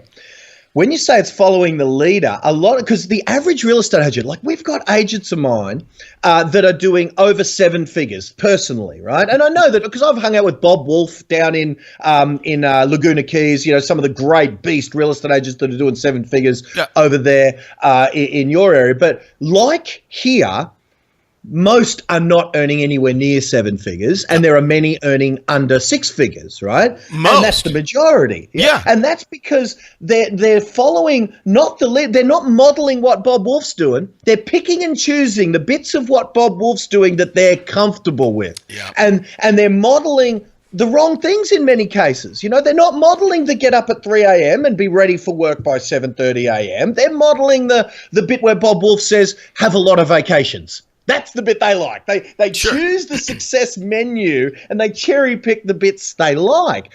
Some of this stuff, is kind of not for the buffet. You can't just pick the bits you like. You've got to pick all of it. So yeah. But let's get back to that first question that you made a while ago. How do we do it at a local level? You mentioned one of the things, that's one of my kind of pillars, is get on through, whether it's through personality, through whatever, get on radio, TV, newspaper, magazines, because if you're interesting, and that's the problem, most real estate agents aren't because they want to get on there and maybe do a market update or something. Right. Well, that's not very interesting, who cares about, a lot of people, I remember I was at a seminar once that was put on by a pretty high profile kind of real estate speaker.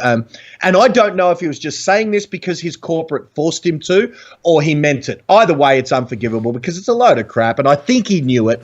Is he says, what consumers want in between real estate transactions? 5 to 7 years between real estate transactions. You know what the people out there want from you? They want data. They want to be kept informed of what's going on in the market. And I think, rubbish they do.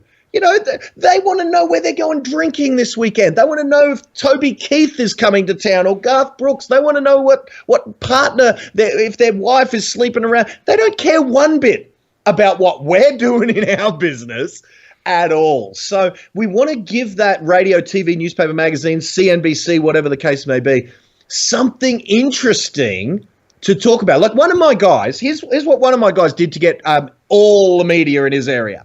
He put on a bull ride. Now, he happens to be an ex-bull rider. He happens to have a passion for bull riding. So he brought in the world champion bull rider, the Masters bull rider. So Robert, I don't even know his last name because I'm not a bull riding guy, right? But he did the same thing I do, bring in celebrity, in his case, bull riders. He had 4,000 people at an event that he was at the epicenter of in his local area. And his name, funnily enough, is Jesse James, right? Coolest name ever. So he ran the grassroots bull riding event in his area. 4,000 people came last year. He had like Australia famous musicians. You might not know Jimmy Barnes over there, but over here, Jimmy Barnes is like, man, he is like Garth Brooks. He's world famous, not country singer. He's a rock singer. So he had musicians and bull riding and thousands of people. Why did he do? He even on the second year he did it, he rode a bull called Widowmaker. He hadn't ridden a bull since he was 20. He's now in his mid-30s, late 30s. He's an old man like us, right? And he's riding a frickin' bull called Widowmaker. Why did he do that? To get listings. Period. Yeah. That is why he did it. Now, that was newsworthy. Real estate agent gets murdered by a bull called Widowmaker. The news liked it, right? He was on everything. He was omnipresent, and he's now rock star famous, in his area. I was in his area, and his office is about 100 meters, 120 yards. I don't know the conversion. It's all right. 100 meters from his office to a coffee shop where we were having a meeting, and I was paying very particular attention. He was beeped at by horns and waved to 8 times. Right. And I was very particular. He wasn't waving at them and they were waving back. Right. They were beeping at him and he was waving back. And he was stopped in the street 3 times to talk to 3 separate people. And I was very particular to note they were stopping him for a chat. At a local level, he is famous based on one strategy, right, which was running this annual event called the Grassroots Bull Riding event. So that's one way, and there's a variety of ways to do so, but that's one tool. Because I looked at what does Dr. Phil have in common with a movie star, have in common with a trainer Bob or a Jillian Michaels. Over here we've got different versions of the Biggest Loser trainers, but what do the celebrity expert specialists have in common? And one of them is they're omnipresent and their media tarts, so to speak. If there's a camera, they will be there. They're there for the media by any means necessary, and that's one of the things that celebrities have got in common. I love it, man. I mean, I definitely love it. I always try to put myself in the people that are listening to us, and I think there's some people that are like, there's a misperception in this industry, so you and I, if on the disc, I say it all the time on the show, I'm 99D 99I. That's who I am, and I sense that your profile is very similar to mine. So that's the DISC profiling thing, the outroverted, extroverted, get things done stuff. So, that's pretty close. D and I is the I the see. I don't know them by those names. I over here we've got personality plus in the bookshop, so they use terms like sanguine and phlegmatic and all that. But that's the extroverted, the fun-loving, the get things done. So the D is the extroverted. So I'm 99, like I'm super extroverted, and then the I is how gregarious you are, how much I can actually influence you, right? And then there's the S, which is safety, and the C is caution, right? So there's a lot of people out there in this industry that are like you and I, right? The direct, gregarious, and there's a lot of other people. So I think there's a whole bunch of people that listen to this are like, I understand the tactic, I understand the strategy, but they're going to say, that's not me. And that's okay. If that's not them, I think on that test, and now I'm talking too much for this, but on that test, there's also there's natural D&I or SC, and then there's manufactured. So some people who are very cautious and sort of introverted will manufacture some extroversion when they need to. But so I would say if someone can then manufacture it, but I don't think it's necessary. I mean, look at Leonardo DiCaprio or a lot of actors. They aren't extroverted and gregarious, and yet based on Oprah's not. Oh no, Oprah is. I'm just thinking they're if you're not that. Actually, you know what? Jesse isn't naturally an extroverted, gregarious person, but he still found his passion, which is bull riding, right? And he let the activity of him doing what he loves be the thing that is attention seeking. But no, he's not like me and all bouncing off the walls with enthusiasm and stuff. That's kind of what I do. But no, if there's someone that's kind of more grounded, more centered, then certainly there's a place for it, and they will resonate with that segment of the community that kind of wants that. There's a lot of people that won't like me because of this stuff. Yeah, and I think the other thing you mentioned actors like Leonardo DiCaprio. A lot of those actors are they're strange people, man. Like if they are in their skin, they are a little bit strange and they're a little bit awkward, and that's exactly why they are actors, because they're more comfortable inhabiting a character that they can read about on a script than actually playing themselves. So, all right. Okay, so we know we want to be famous. We want to be celebrity in our market. We've talked about a variety of different ways.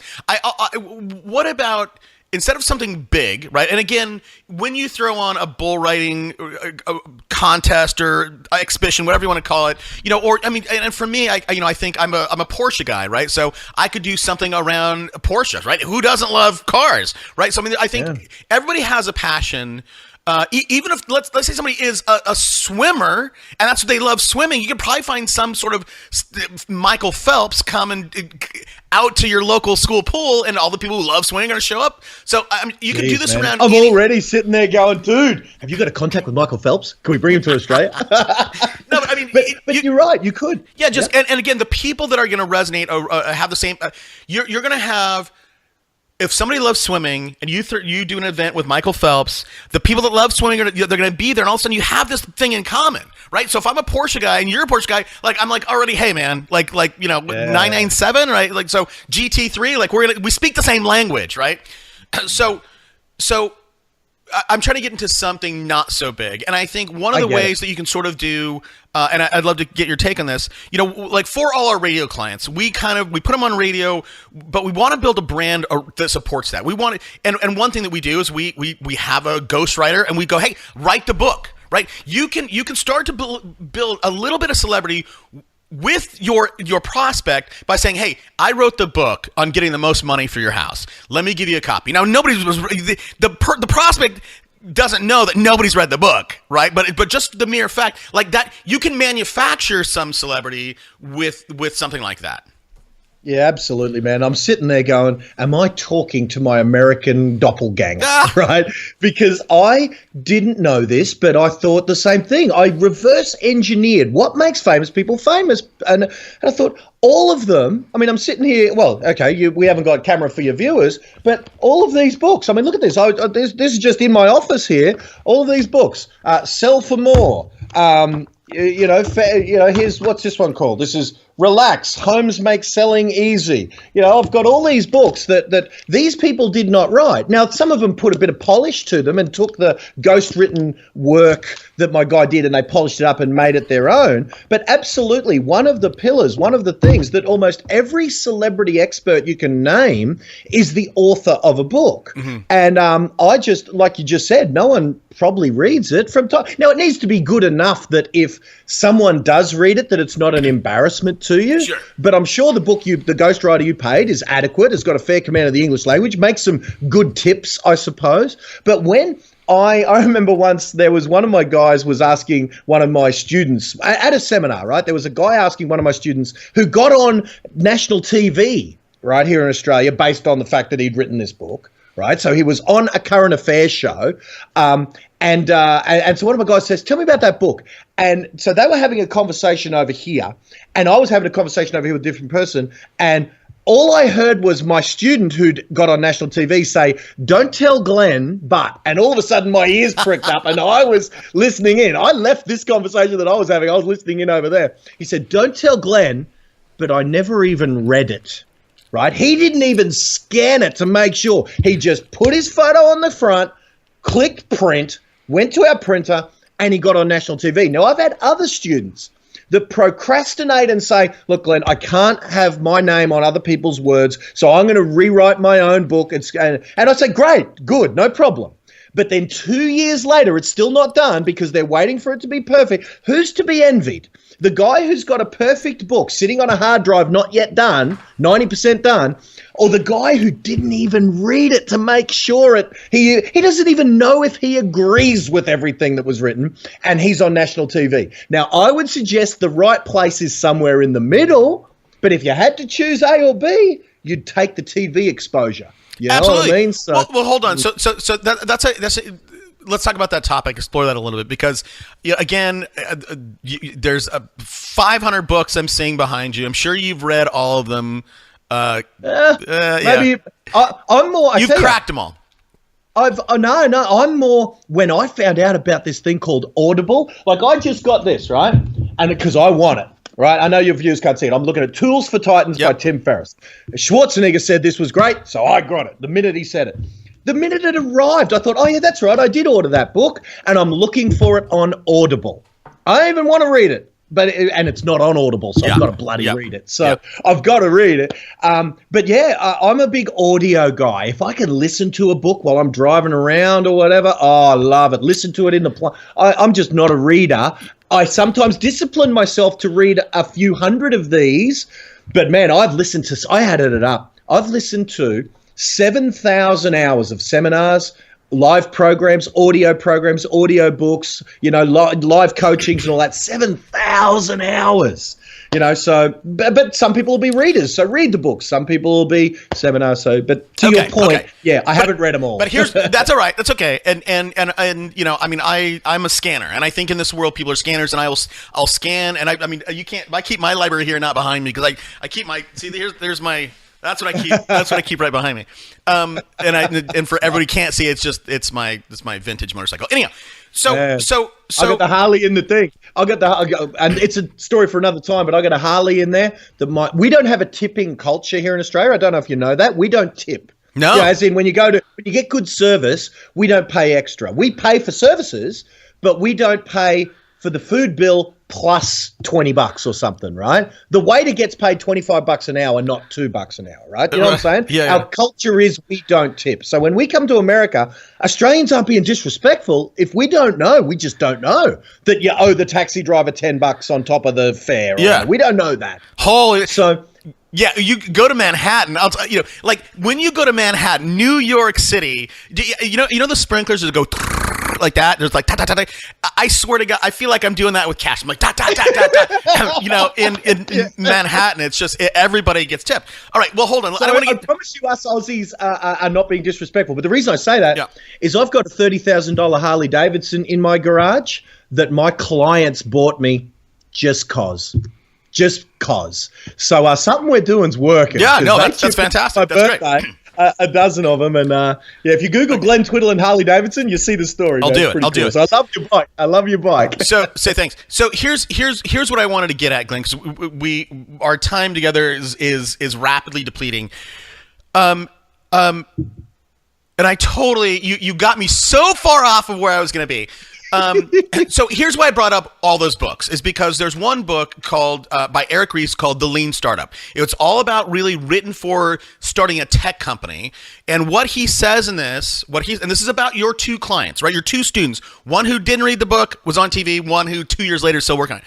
So the principle in The Lean Startup is he says, hey, don't try to get your company perfect. He's like, build the minimum viable product. Just build something that will just barely work. It's like, then you throw that into the marketplace, see how people respond, and from that feedback that you get, that's how you start to build out that product. Now, for me, I'm very much an 80% guy. My 100% is 80%. Because for it's all the extra mile is the most expensive and the hardest, right?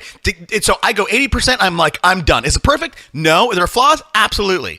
So what for those people who have that weird mindset of it's got to be perfect because my name's on it, my face is on it, how do you get them?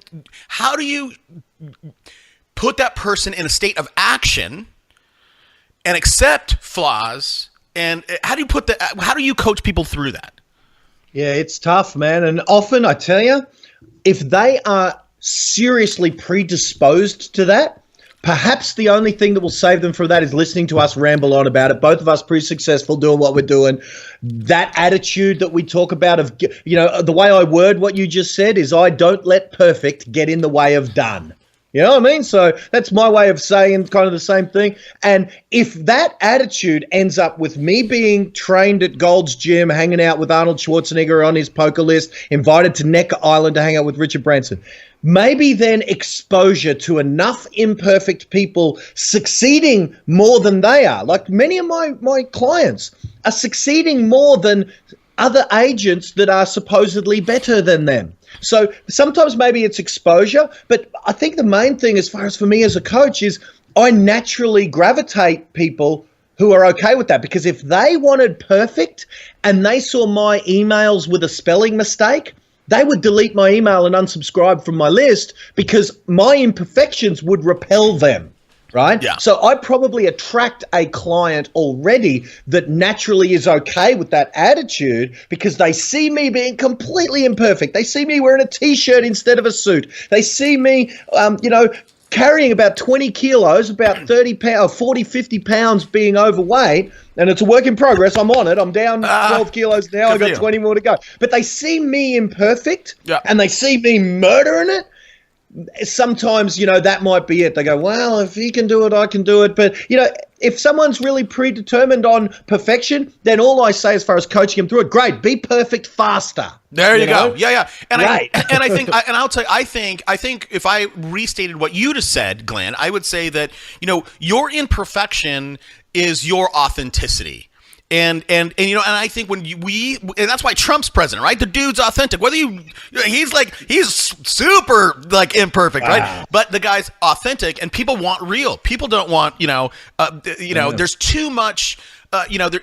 Everybody out there in terms of in movies or magazines, right? They're all fake. They're all Photoshop, man. That's not how they look.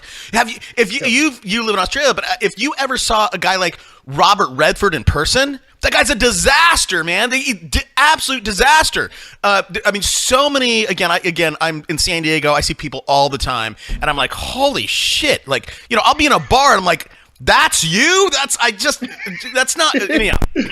Anyhow, all right. Wow. So one quick thing that I want to ask you about, and it's a little bit around action. You said you listened to 7,000 hours of audio, right? You have a black belt in information.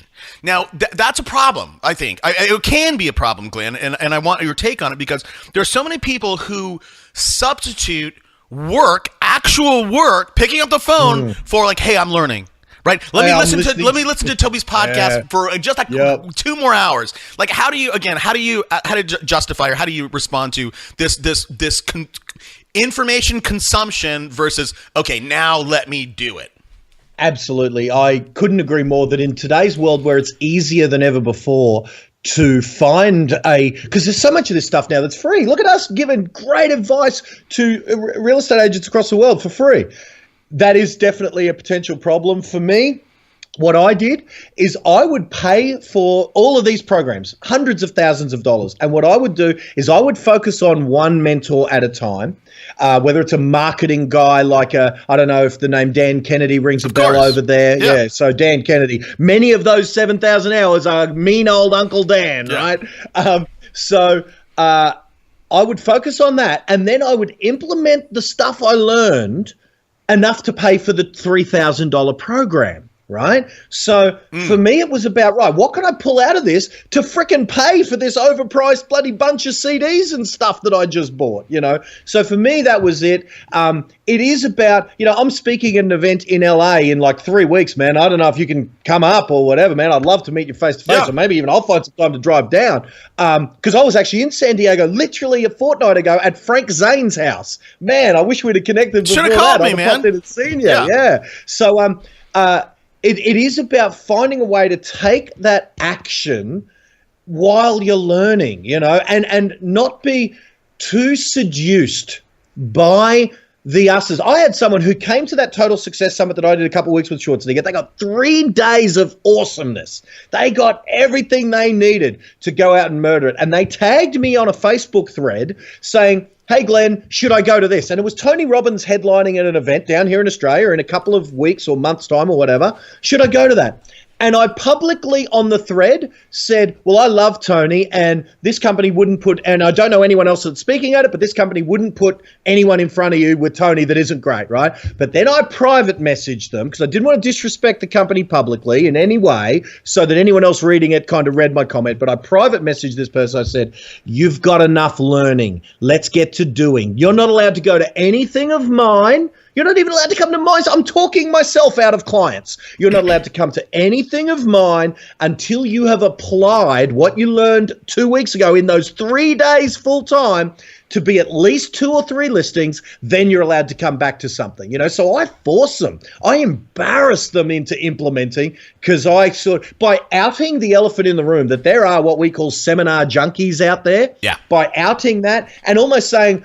it's almost saying, well, you don't want to be one of them, do you? So I make sure they take action by, now not everyone can be in a one-on-one relationship with me, so they've got me accountable, calling them, hey, how you doing or whatever. But sometimes just being in a group accountability thing where, one of the ways that I get it when I don't have one-on-one relationship, but they're in my group programs, is they see so many of my other students getting results and telling the stories about how they did run it may not be a bull ride. One of my guys the other day just did a local cinema event. So they paid a couple of $100 to buy out the 200 seats in a cinema at a cheap rate on a Monday night when the cinema was going to be empty. So he did a deal, put on the newest hot release movie, put on the new Ghostbusters movie. So that's how long ago it was, maybe 6 months ago. Put on the new Ghostbusters movie, filled it up with 200 clients for free, popcorn and all of that. Cost him a couple of $100, got the opportunity. Didn't go up there and say, by the way, if anyone's selling, give me a call. Just played it cool. Said, guys, I really appreciate you guys as my community members.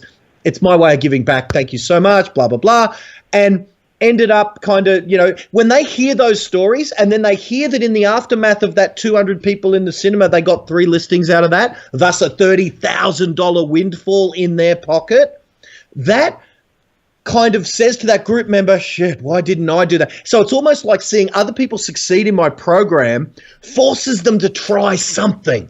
Yeah. And then when they get a taste of it, man, they become animals. They say, "Right, what's next?" I'll tell you. I'll tell you that guy. If I was that guy, I would have spent more than a couple $100. I would have paid a videographer to do a 5 minute.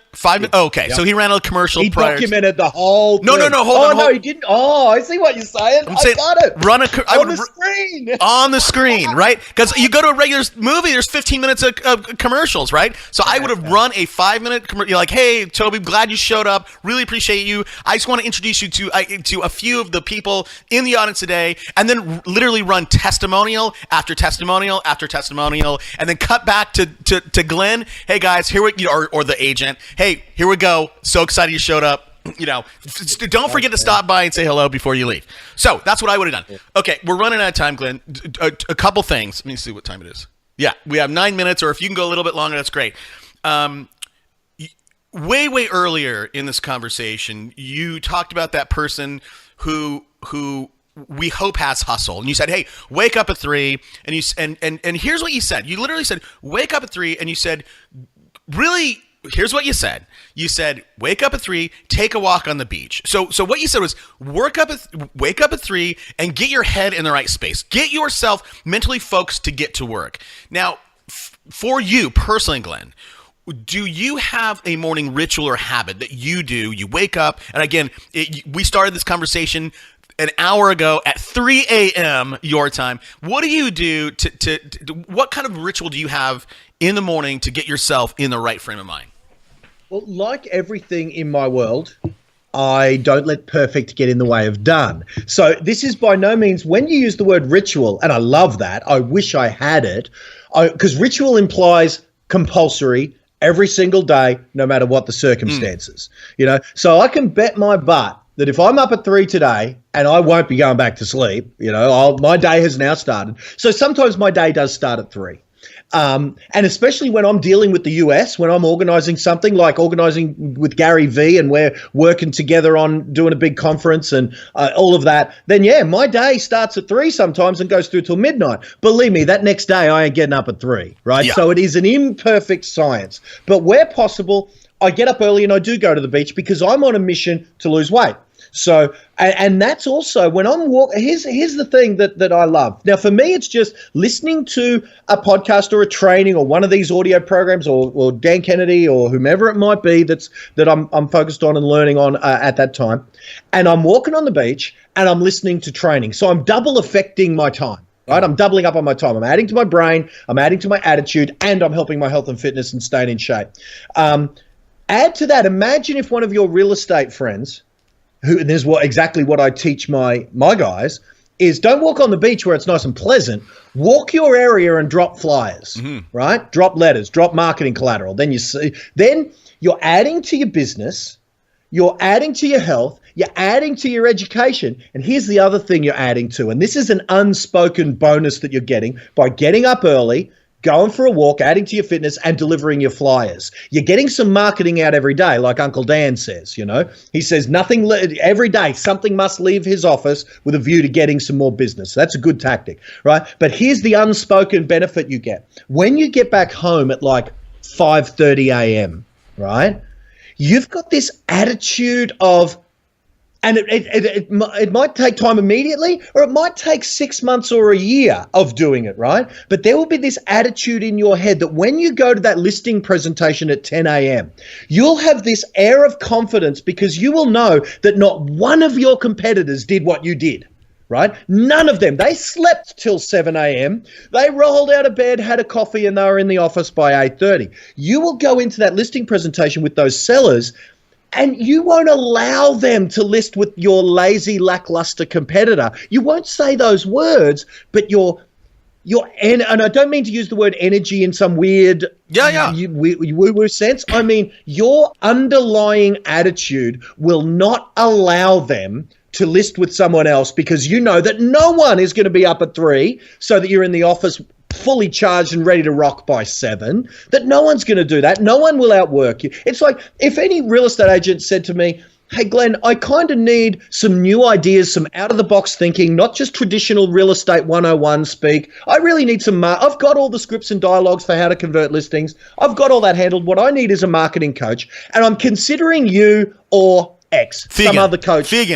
Josh Fegan, right? I love the guy, right? I love Josh. He's boring. That guy is so boring. But Josh is good at that other side, the scripts and the dialogues, the listing presentations, the making the phone calls or whatever. If it's me versus Josh Fegan and someone asks me the question, I will not allow them to go to Josh because I have done so much more in this field than any other coach in this country.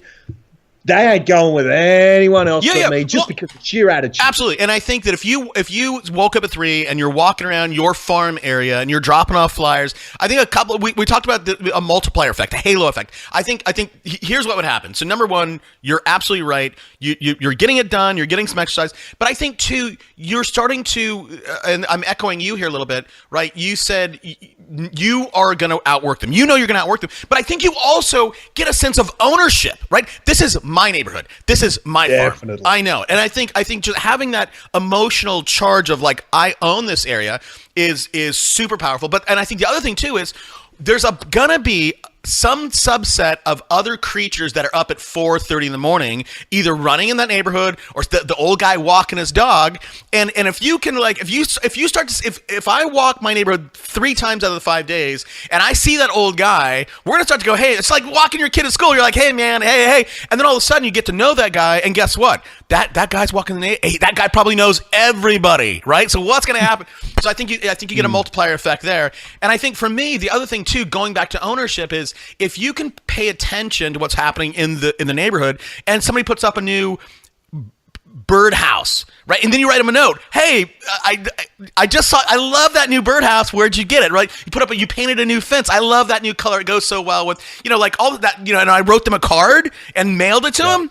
Crazy. So I think Yeah, you're One of my absolutely- guys has the cards in his backpack, and literally, I mean, I could talk to you all day because it is like talking to my American doppelganger. I love it in that he writes the cards there and then, because in that, and this is the way we justify it, in that person's world who replaced the birdhouse, who replaced the letterbox, their own wife didn't realize they frickin' placed the letterbox. You become the one human being in that soul's world who actually noticed the thing that they did, that they're probably proud of their new birdhouse. Yeah. And you're the one bloke that acknowledged it. Guess who's got the frickin' rapport there? Right. He likes you more than he likes his wife. Well, absolutely. Okay, so again, we're going over.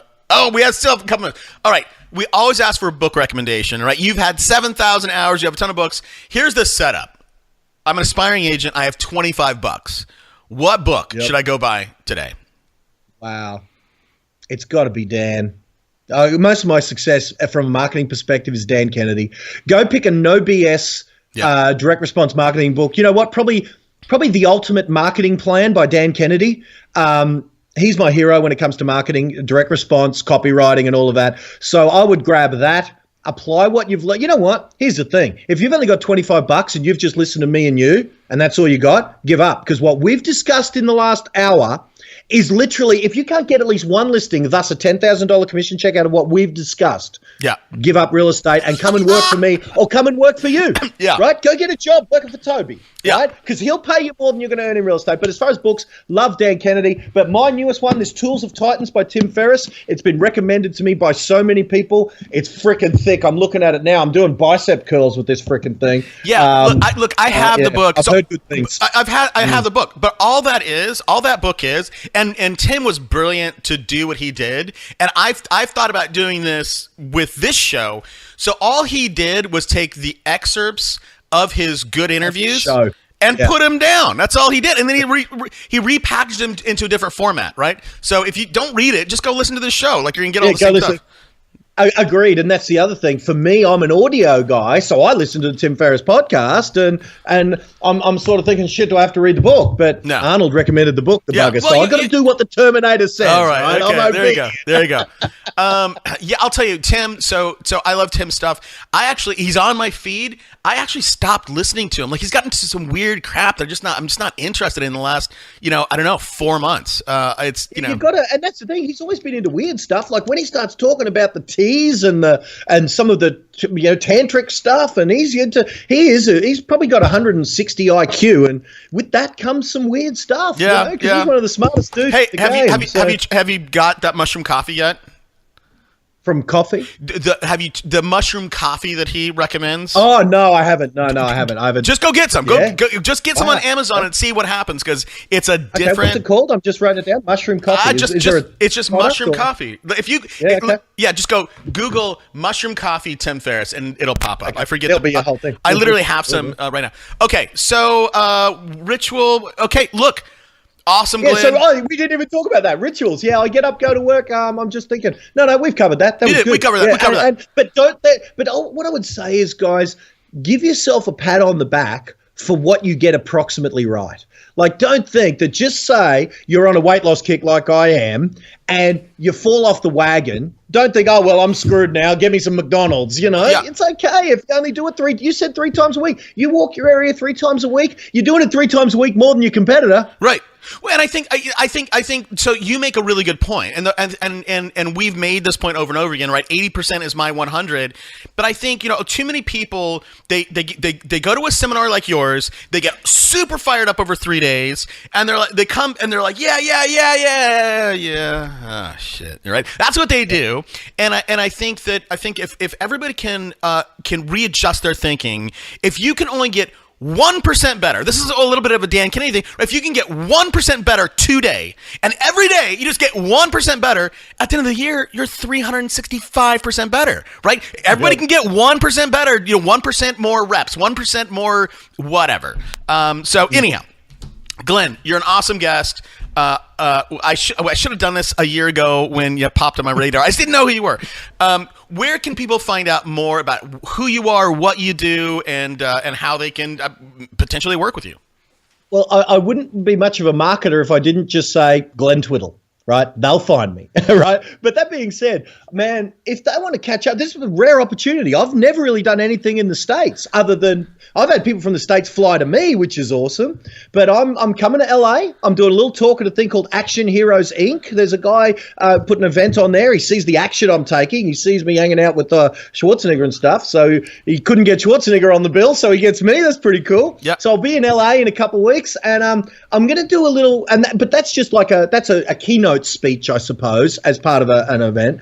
But while I'm there, I figured I've got a client in Texas, right, in Fort Worth, Texas, and you and I should talk about your radio connection. Maybe I'll get a radio spot in Texas. I'm doing a thing. I'm going to see my man who flew out to Australia, Dave Pinnell, over in Fort Worth, Texas.